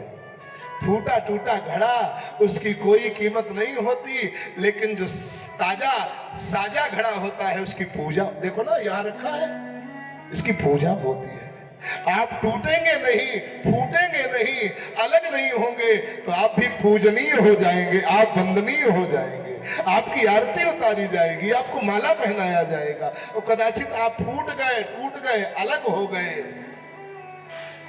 तो आपकी शोभा बिगड़ जाएगी। तो इसलिए जो है, फूल बिखरा हुआ इधर बिखर जाता है, माला एक गले में हार बन जाता है, हार बन करके, हार बन करके। मैं निवेदन, भगवान शंकर के परिवार भर का पूजन होता है, और भगवान शंकर के घर में सब कुछ है। पार्वती क्या है? पार्वती श्रद्धा। शंकर जी क्या है? विश्वास। गणेश क्या है? सद्बुद्धि। कार्तिकेय क्या है? परोपकार, पुरुषार्थ। चूहा क्या है? ये उद्यमता का प्रतीक है। मोर क्या है? ये योग का प्रतीक है। मोर योगी होता है, भोगी नहीं होता है। मोर मोरनी से जीवन में कभी संसर्ग नहीं करता है। मोर जिस समय नाचता है और झाग गिराता है तो उस झाग को प्राप्त करके मोरनी गर्भ धारण करती है। मोर योगी होता है, निर्विकारी होता है। इसीलिए बहुत अनेक पक्षी हैं, लेकिन भगवान ने किसी के पंख को अपने सिर पर नहीं धारण किया। मोर के पंख को मेरे बांके बिहारी ने अपने सिर पर धारण किया है। किसी ने बांके बिहारी से पूछा कि आप मोर का पक्ष क्यों धारण करते हैं? भगवान ने कहा, मैं भी योगी हूं और मोर भी योगी होता है। संसार में जो भोगी होता है उसका मैं पक्ष नहीं लेता हूं, संसार में जो योगी होता है उसका पक्ष मैं धारण करता हूं। इसलिए आप भोगी बनने का प्रयास नहीं, आप योगी बनने का। और योगी रहेंगे तो निरोगी हो जाएंगे, और भोगी बनेंगे तो आप एकदम रोगी हो जाएंगे, पक्का रोगी हो जाएंगे। इसलिए भोगी नहीं, योगी बनो और निरोगी बनो। भगवान इसे अच्छा एक बात और बताऊं, जहां श्रद्धा है पार्वती, विश्वास है शंकर, सद्बुद्धि है गणेश, पुरुषार्थ है कार्तिकेय, उद्यमता है चूहा, योग है मोर, बैल है धर्म, शेर है निर्भयता, वहां सर्प क्या है? काल का प्रतीक है। शंकर जी कहते हैं जहां सद्बुद्धि है और क्या नाम निर्भयता है, श्रद्धा है, विश्वास है, योग है, उद्यमता है, धर्म है, वहां काल भी गले का आभूषण बन करके आ जाता है, लेकिन बाल वाका नहीं कर पाता, काल बिगाड़ नहीं पाता। और उसी घर में रिद्धि सिद्धि भी आती है, उसी घर में रिद्धि सिद्धि शुभ लाभ ही होता है। ऐसे भगवान शंकर का, भगवान शंकर कैलाश के निवासी, नमो बार बार हो, नमो बार बार हो, आयो शरण तिहारी बाबा बार बार हो। नमो बार बार हो, नमो बार बार हो, आयो शरण तिहारी बाबा तार तार हो। कैलाश के निवासी, बार बार हो, नमो बार बार हो, आयो शरण तिहारी बाबा हर हर महादेव। गाइए सभी लोग गाइए।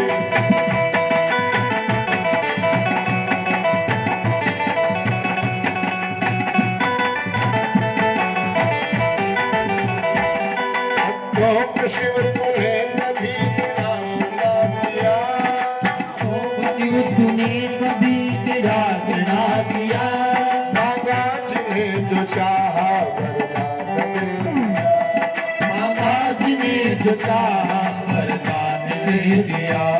बड़ा है तेरा दायरा दातार, बड़ा तू दातार, बड़ा तू, आयो शरण तिहारी बाबा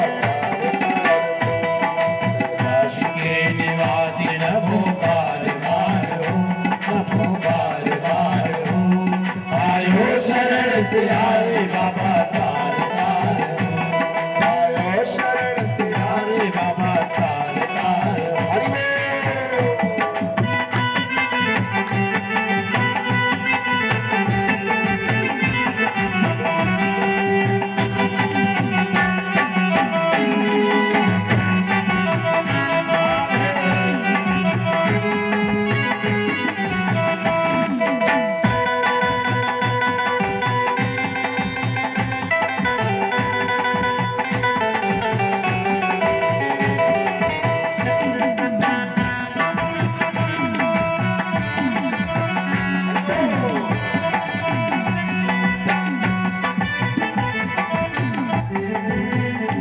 अब खान क्या करूं मेरा खोक ढेर का, बखान क्या करूं मेरा के ढेर का, लिपटी विभूति है खजाना कुबेर, लिपटी विभूति में है खजाना कुबेर का, लिपटी भभूति में है खजाना कुबेर का।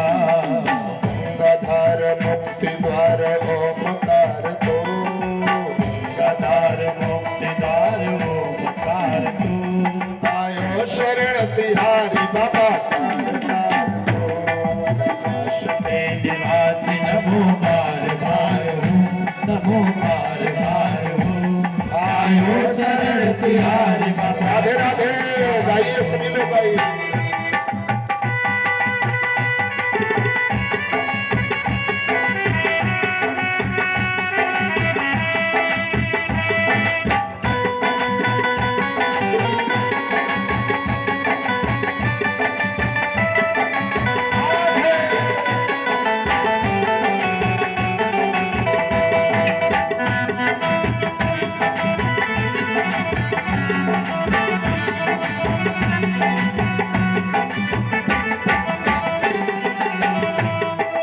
क्या नहीं दिया हमें, क्या प्रमाण दे, क्या नहीं दिया हमें, क्या प्रमाण दे।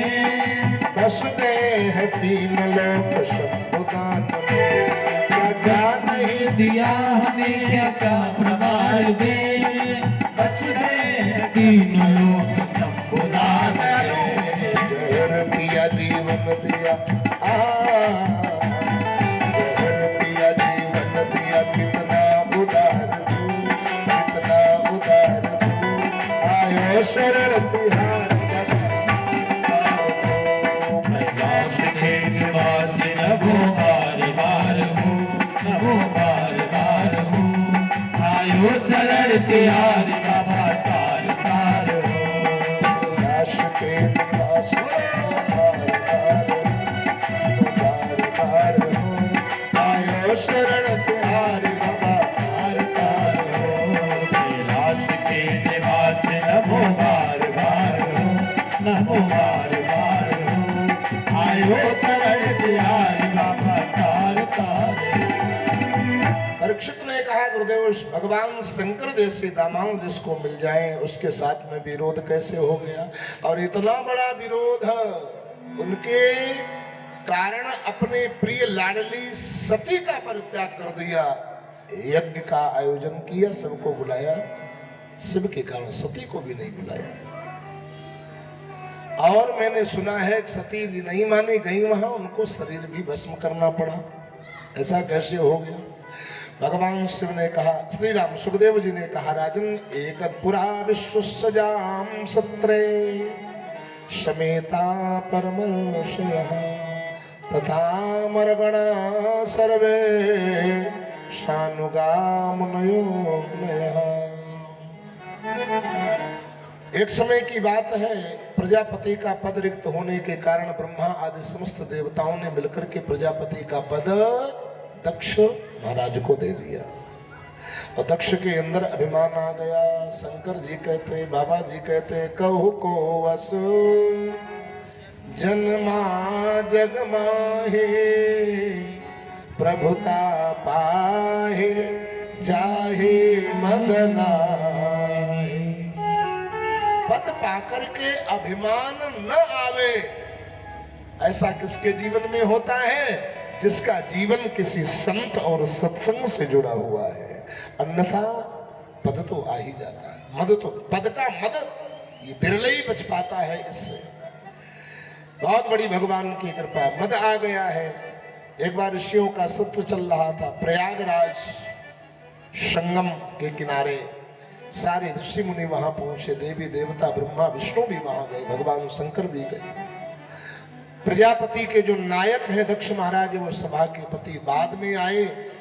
जैसे ही दक्ष प्रजापति पहुंचे तो सभी लोगों ने उठ करके खड़े होकर के सम्मान किया, लेकिन भगवान शंकर ब्रह्मा विष्णु नहीं खड़े हुए, तीन देवता नहीं खड़े हुए।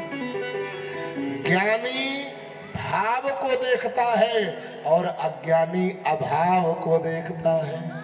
यह सत्संग हो रहा है ना, कथा। ज्ञानी कोई आएगा तो वो विशेषताओं को देखेगा। वाह धन्य है भाई, यहाँ लोगों ने कितना सुंदर पंडाल सजाया है, कितनी सुंदर बैठने की विशाल व्यवस्था की है, कितनी सुंदर प्रसाद की व्यवस्था की है, कितनी सुंदर कथा की व्यवस्था की है, कितनी सुंदर यज्ञशाला यज्ञ की व्यवस्था की है। ज्ञानी तो ये सोचेगा और अज्ञानी कहेगा हाँ व्यवस्था तो ठीक है, लेकिन पति पत्नी को अलग अलग बैठने की व्यवस्था ये गड़बड़ है। एक ही पास में कहीं होती तब ज्यादा अच्छा होता है। अज्ञानी कमियों को देखता है। एक गिलास पानी, आधा गिलास जल। ज्ञानी से पूछो क्या कहेगा, आधा गिलास भरा है। और अज्ञानी से पूछो कहेगा आधा गिलास खाली है। ज्ञानी के मन में कभी अभाव नहीं और अज्ञानी के मन में कभी भाव नहीं, और हमारे भगवान के मन में किसी के प्रति कभी कुभाव नहीं है। मांस खाने वाला गीदड़ा जटायु भी उसको गोद में लेकर के रुदन करना प्रारंभ कर देते हैं। जल भरी नयन कहत रघुराई, तात कर्म निज ते गति पाई। दक्ष ने देखा सभी लोगों ने उठ करके बैठ जाओ, जल्दी बैठ जाओ, बच्चा है बैठ जाओ, पीछे वाले बैठाते जाओ, जल्दी बैठाते जाओ। दक्ष ने देखा सारे लोग खड़े होकर के सम्मान कर रहे हैं, लेकिन ब्रह्मा जी तो हमारे समधी है, विष्णु भगवान पूज्य है, लेकिन शंकर तो मेरा दामाद है, इसको तो खड़ा होना चाहिए था। अच्छा, इसका मतलब इसने मेरा अपमान कर दिया। आपको एक सूत्र बताऊंगा, यदि आप जीवन में परिवार में सुखी रहना चाहते हो तो एक सूत्र अपना लो। क्या? परिवार हो चाहे संसार हो, किसी के कर्तव्य को ज्यादा अपना अधिकार मत समझना।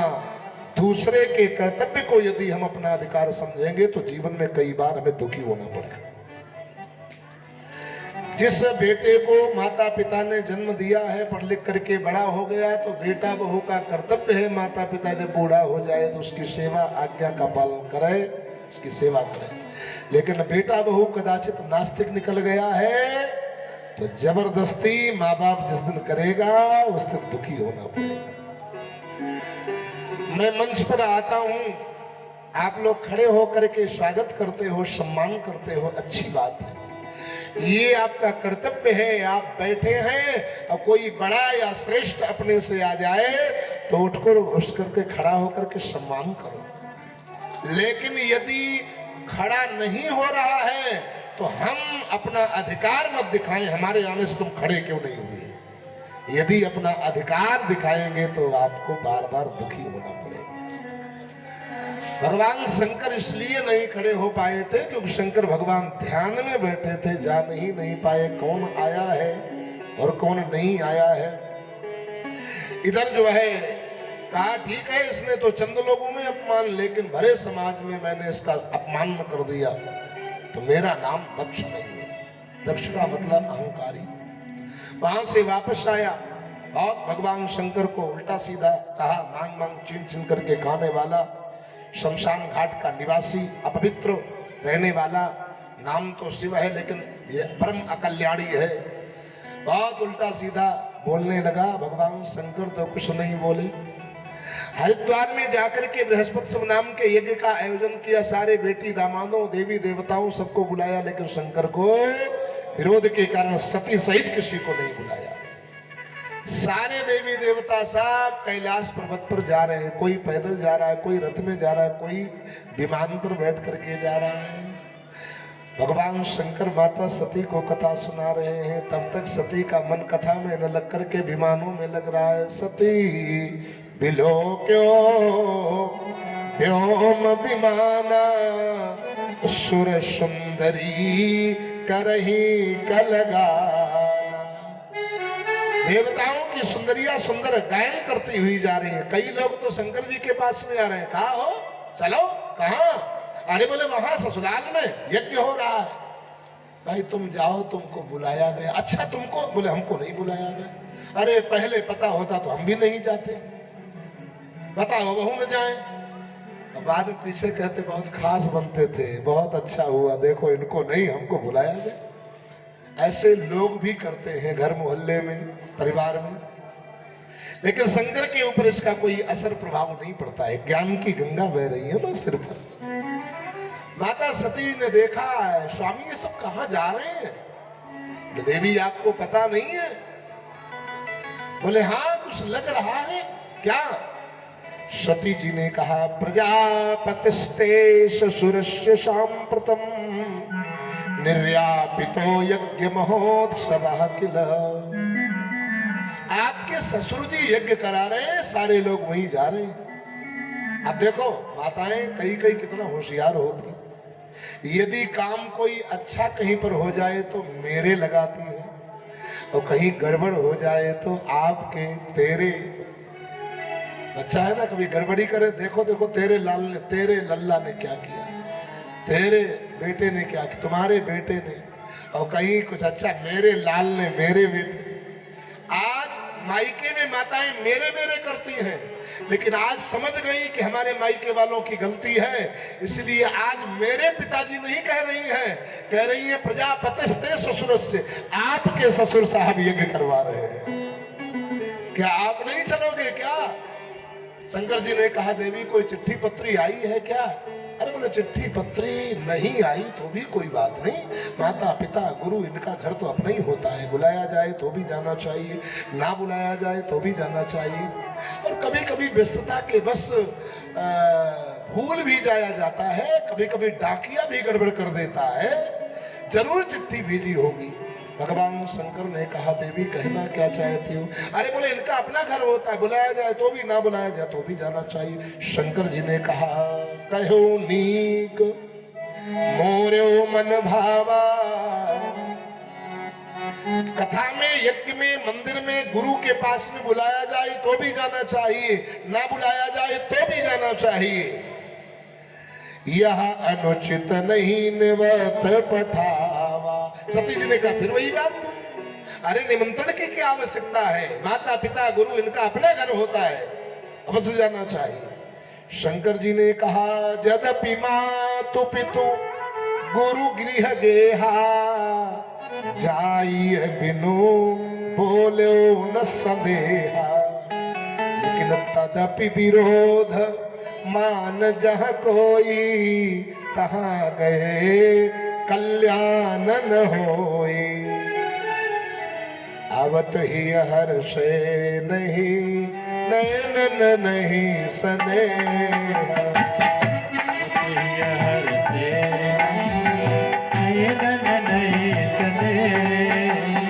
तुलसी तहाँ न जाइए कंचन वर्ष, तुलसी तहाँ न जाइए कंचन भरते, तुलसी तहाँ न जाइए कंचन भरते।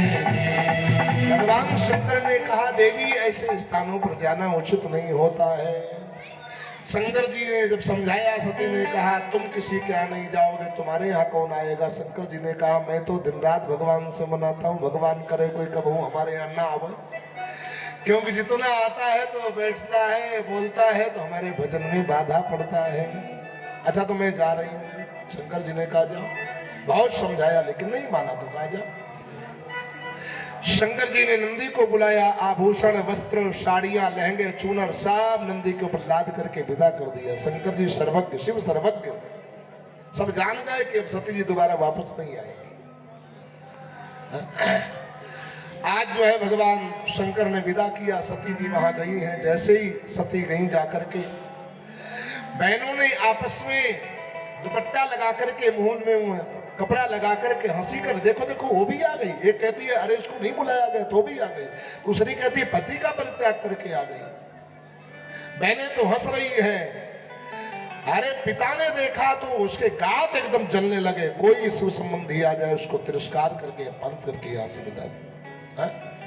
लेकिन माँ तो माता होती है, सादर भले ही मिली एक माता, और भगिनी मिली बहुत मुस्कुरात। बहनें मुस्कुरा रही हैं, खिल्लियां उड़ा रही, व्यंग कर रही है, लेकिन माँ तो माई होती है, हृदय से लगा दिया। सबसे प्रिय लाडली छोटी सुपुत्री मेरी सती आ गई। माता सती ने देखा, जाओ जाकर के देखे कोई वहां में भाग निकाला गया है कि नहीं भाग निकाला गया है। देखा अरुद्र भागम तमवेक्षु चाधरम पित्राच देवे कृत हे ननम विभो। अनाद्रता यज्ञ सदस्यधीश्वरी चुकोपलोकानिव दक्षते रुषा। भगवान शिव का जब कोई भाग नहीं देखा, पिता भी उल्टा सीधा बोल रहा है, ऋतुक जन ब्राह्मण लोग अपमान कर रहे हैं। माता सती यज्ञ कुंड में प्रवेश करके यज्ञशाला में और भगवान शिव के चरणों में ध्यान किया, भगवान हरि का ध्यान करके भगवान से प्रार्थना किया कि जहां जहां मैं जन्मूं पति के रूप में पुनः भगवान शिव ही हमको प्राप्त हो। ऐसी मंगल कामना करते हुए ऐसी योगाग्नि प्रकट हुई। माता का सती का शरीर हाहाकार करते हुए एकदम जल पड़ा, चारों तरफ हाहाकार मच गया। भागो भागो भागो, सती जल गई। कुछ लोग तो भाग गए, लेकिन कुछ ब्राह्मण और कुछ ऋतुज, कुछ मेहमान जो हलवा पूड़ी और दक्षिणा के लालची थे, उसी में बैठे बैठे स्वाहा स्वाहा करते रहे। चारों तरफ हाहाकार यज्ञ में मच गया है। नारद जी को पता चला है। नारद जी भगवान शंकर के पास में आए हैं। शंकर जी से कहा, अरे स्वामी आप यहाँ राम राम जप रहे हो, वहां क्या हुआ? अरे बोले सती जी वहां गई और जल करके भस्म हो गई। शंकर जी कहा, तुमको आज पता चला? और हमको जिस दिन गई थी उसी दिन पता चल गया था कि अब दोबारा सती जी वापस आने वाली नहीं है। भगवान नारद जी ने कहा, अरे कुछ उपाय करिए, नहीं तो ऐसे ये अभिमानियों का अहंकार बढ़ जाएगा, जिसको देखो परेशान करना प्रारंभ कर देंगे। भगवान शंकर ने कहा, ठीक। जटाओं को फटकारा, हे बेटा बैठ जाओ। जटाओं को फटकारा और फटकार करके जटा एक उखाड़ करके पृथ्वी पर पटकी है और वीरभद्र नाम का गण उत्पन्न हुआ। भगवान शंकर ने कहा, जाओ दक्ष की यज्ञ को विध्वंस करके आओ। समाचार जब शंकर पाए, समाचार जब शंकर पाए, वीरभद्र को पठाए, वीरभद्र करे कोप पठाए। जग विध्वंस गाई इनकी धाम, यज्ञ विध्वंस गाई जिनकी धाम, सकल सुरन विधिवत बल दीना।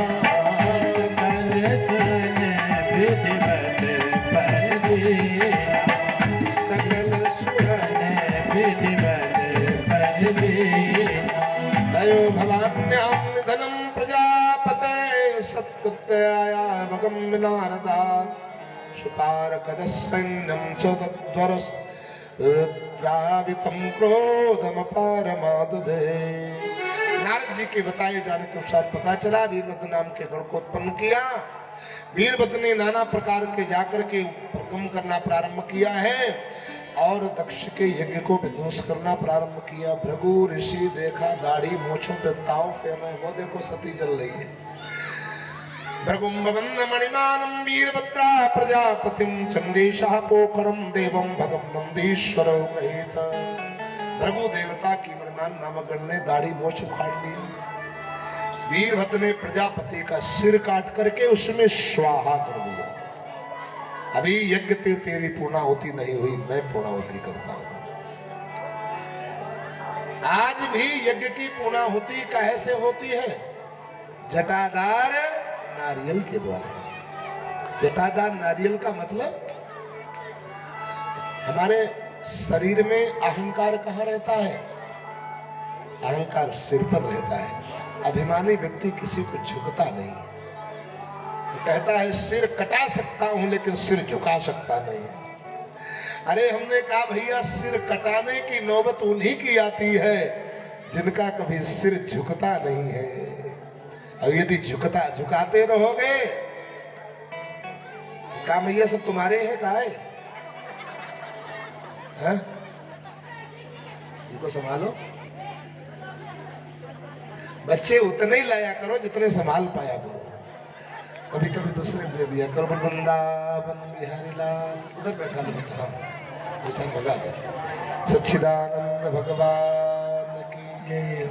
कई लोग तो पड़ोसियों को बटोर लाते हैं, साला हो खेले चलते। अरे एक बार तो देहात में कहीं कथा हो रही थी और कथा के समय एक मैया के मुंह से मैं सुन रहा था, आइए शुक्ला जी पधारिए, बड़ी व्यवस्था है दिव्य भगवान की, यज्ञ नारायण भगवान की। तो मैया अपने बच्चे से कह रही थी, जानते हो क्या कह रही थी? मैंने सुना मैया अपने बच्चे से कहे, अरे काहे हमारी खोपड़ी खाए हो, यहाँ जाओ, वहां कथा हो रही, होने खेल लिया, बाबा निमसार से आए कथा कर रहे हैं, होने खेल लिया। हमने कहा धन्य है, ये भी कहीं नहीं कह रही है कि कथा सुनी हो, कह रहे होने निमसार से बाबा आए, कथा हो रही, खेल लिया, होने खेल लिया। हमने कहा अपनी खोपड़ी ना हमारी खोपड़ी खवाओ, खोपड़ी ज्यादा खाओ। राम राम राम। तो बेचारे बच्चे कहीं खेलने के लिए भेजे जाते हैं तो वही खेलते हैं। यहाँ की जो विशेषता है कि कोई बच्चा ज्यादा डिस्टर्ब नहीं करता है, ये बहुत यहाँ की विशेषता मैं एक देखा हूँ। आप लोगों को साधुवाद, क्योंकि आप चुने हुए सब सिद्ध भक्त हैं, सत्संगी विवेकी भक्त हैं। और भक्त यदि विवेकी नहीं हुआ, ज्ञानी नहीं हुआ, तो भगवान की कथा न तो सुनेगा, न तो सुनने देगा, और न सुनाने वाले को सुनाने ही देगा। धन्य मैं यहाँ की विशेषता देखता हूं कि कभी किसी से हमें ये नहीं कहना पड़ता है कि आप थोड़ा कम बोलिए या शांत हो जाइए या बतियाइए नहीं। कहीं कहीं तो माइक लगवाना पड़ता है सामने वाले का, कई लोग तो बोलने ही नहीं देते, बोलने नहीं। 3 घंटे में 13 बार बतियाते हैं और 15 बार मोबाइल में बतियाते हैं, लेकिन यहाँ एक दिन भी, हाँ कोई कदाचित जरूरी काम हो तो भले घूंघट को निकाल करके बतिया लिया हो, और नहीं तो किसी से कभी कहना नहीं पड़ा है।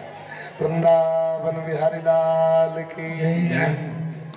मैं निवेदन कर रहा था, सिर पर अहंकार रहता है और अहंकारी व्यक्ति किसी को झुकता नहीं है, जो झुकता रहता है उसका अहंकार समाप्त हो जाता है।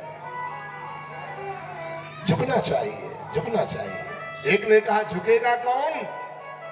बोले झुकता वही है जिसमें जान है, और अकड़ तो मुर्दे की सच्ची पहचान है।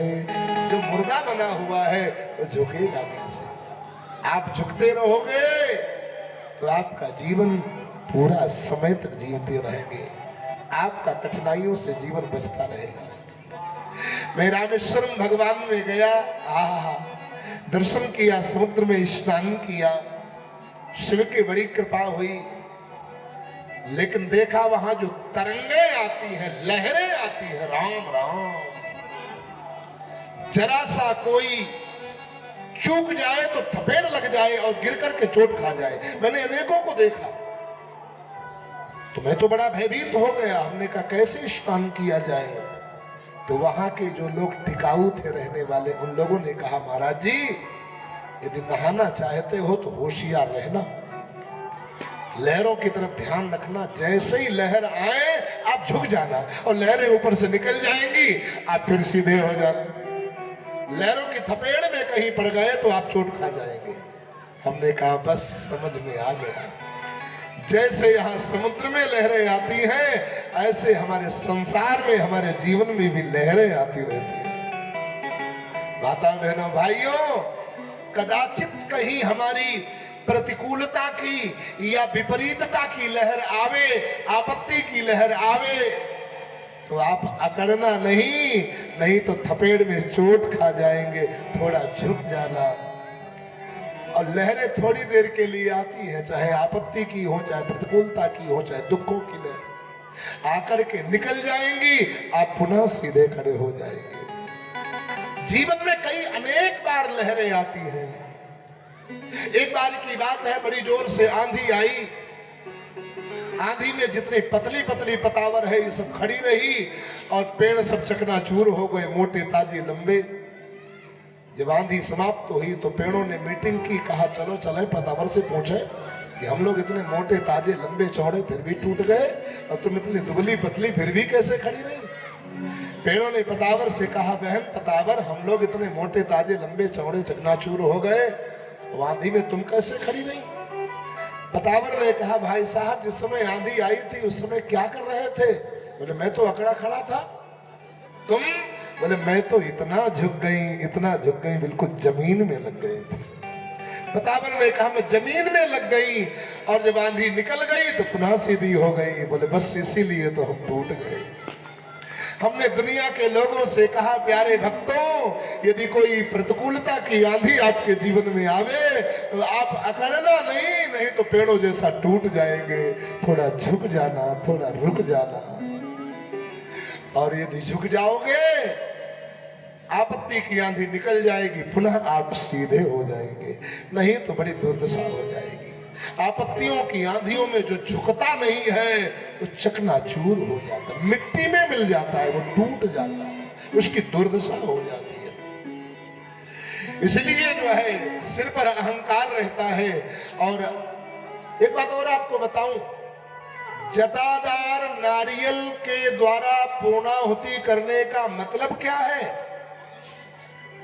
सच्ची पूर्णाहुति वही है कि यज्ञ में संकल्प ले ले कि आज से हम अपने सिर पर रहने वाले अहंकार की पूर्णाहुति इसी यज्ञ में समाप्त कर रहे हैं, यज्ञ कुंड में जला करके समाप्त कर देंगे। बस सच्ची यज्ञ की जटादार नारियल के द्वारा पूर्णाहुति है। तो यदि आप अपने सिर पर रहने वाले अहंकार को समाप्त नहीं करेंगे तो चाहे बनिया के सारे परचून के दुकान के नारियल जला डाले, लेकिन सच्ची पूर्णाहुति का फल आपको नहीं मिल पाएगा। यज्ञ विचार बदलाव के लिए होता है, खान पान बदलाव के लिए होता है, शिष्टाचार व्यवहार हमारा बदल जाए, इसलिए यज्ञ और सत्संग होता है, इसलिए कथा होती है, इसलिए तीर्थ होता है। कहा भी जाता है, तीर्थ गए मुड़ाए सिद्ध। तीर्थ में आप गए हैं तो कई लोग तो खोपड़ी मुड़ाई आते हैं। खोपड़ी मत मुड़ाइए, अपने जीवन के विचारों को थोड़ा मोड़ लाइए। अपने जीवन के विचारों को मोड़ लाएंगे, अपने खान पान व्यवहार के अंदर यदि मोड़ लाएंगे तो आपका तीर्थ जाना सिद्ध हो जाएगा, सफल हो जाएगा। एक बार हमारे निमसार में एक बाबा है, मुक्ता बाबा, जहां जाते हैं वहां खोपड़ी मुड़ाई जाते हैं। तो हमने उनसे पूछा, आप सिर तो खोपड़ी खूब मुड़ाते हो लेकिन मुड़ते कभी नहीं हो। अरे बोले हम मुड़े क्या, हम कोई बाबा बाबा है क्या? हमने कहा फिर खोपड़ी क्यों मुड़ाई जाते हो? तो उन्होंने बड़ा सुंदर एक दोहा कहा। अरे बोले मूड़ मुड़ाए तीन नफा। हमने कहा कौन कौन? बोले पहली बात सिर की मिट जाए खाज, मूड़ मुड़ाए तीन नफा, सिर की मिट जाए खाज, और खैबे को बढ़िया मिले लोग कहें महाराज। हमने कहा धन्य हो प्रभु। अच्छा, लोगों को बढ़िया कहने के लिए महात्मा नहीं बनना चाहिए, स्वयं अपने को बढ़िया बनने के लिए महात्मा कहना चाहिए। आपकी जब आत्मा गवाही दे दे, समाज तो समाज है, कहो तुमको भगवान बनाकर के सिंहासन पर बैठा दे और जरा सा कहीं चूक हो जाए तुमको फुटपाथ वाला भी न छोड़े। तो आप कितने बड़े महात्मा हैं, कितने बड़े धर्मात्मा हैं। ये रात में आप एकांत में जब अकेले हो तब हम अपने अंदर झांक करके देखें कि हम कितने बड़े महात्मा हैं। हमारा शास्त्र और सदगुरु की आज्ञा के विपरीत कोई आचरण तो नहीं हो रहा, हमारे शास्त्र सिद्धांत के विपरीत तो कार्य कोई नहीं हो रहा है। नहीं तो दुनिया की नजरों से भले ही बच जाए लेकिन हरि के नजर से बचने वाले नहीं है। और हरि मच्छर से ब्रह्मा बना देता है और ब्रह्मा से मच्छर बनाने में देर नहीं।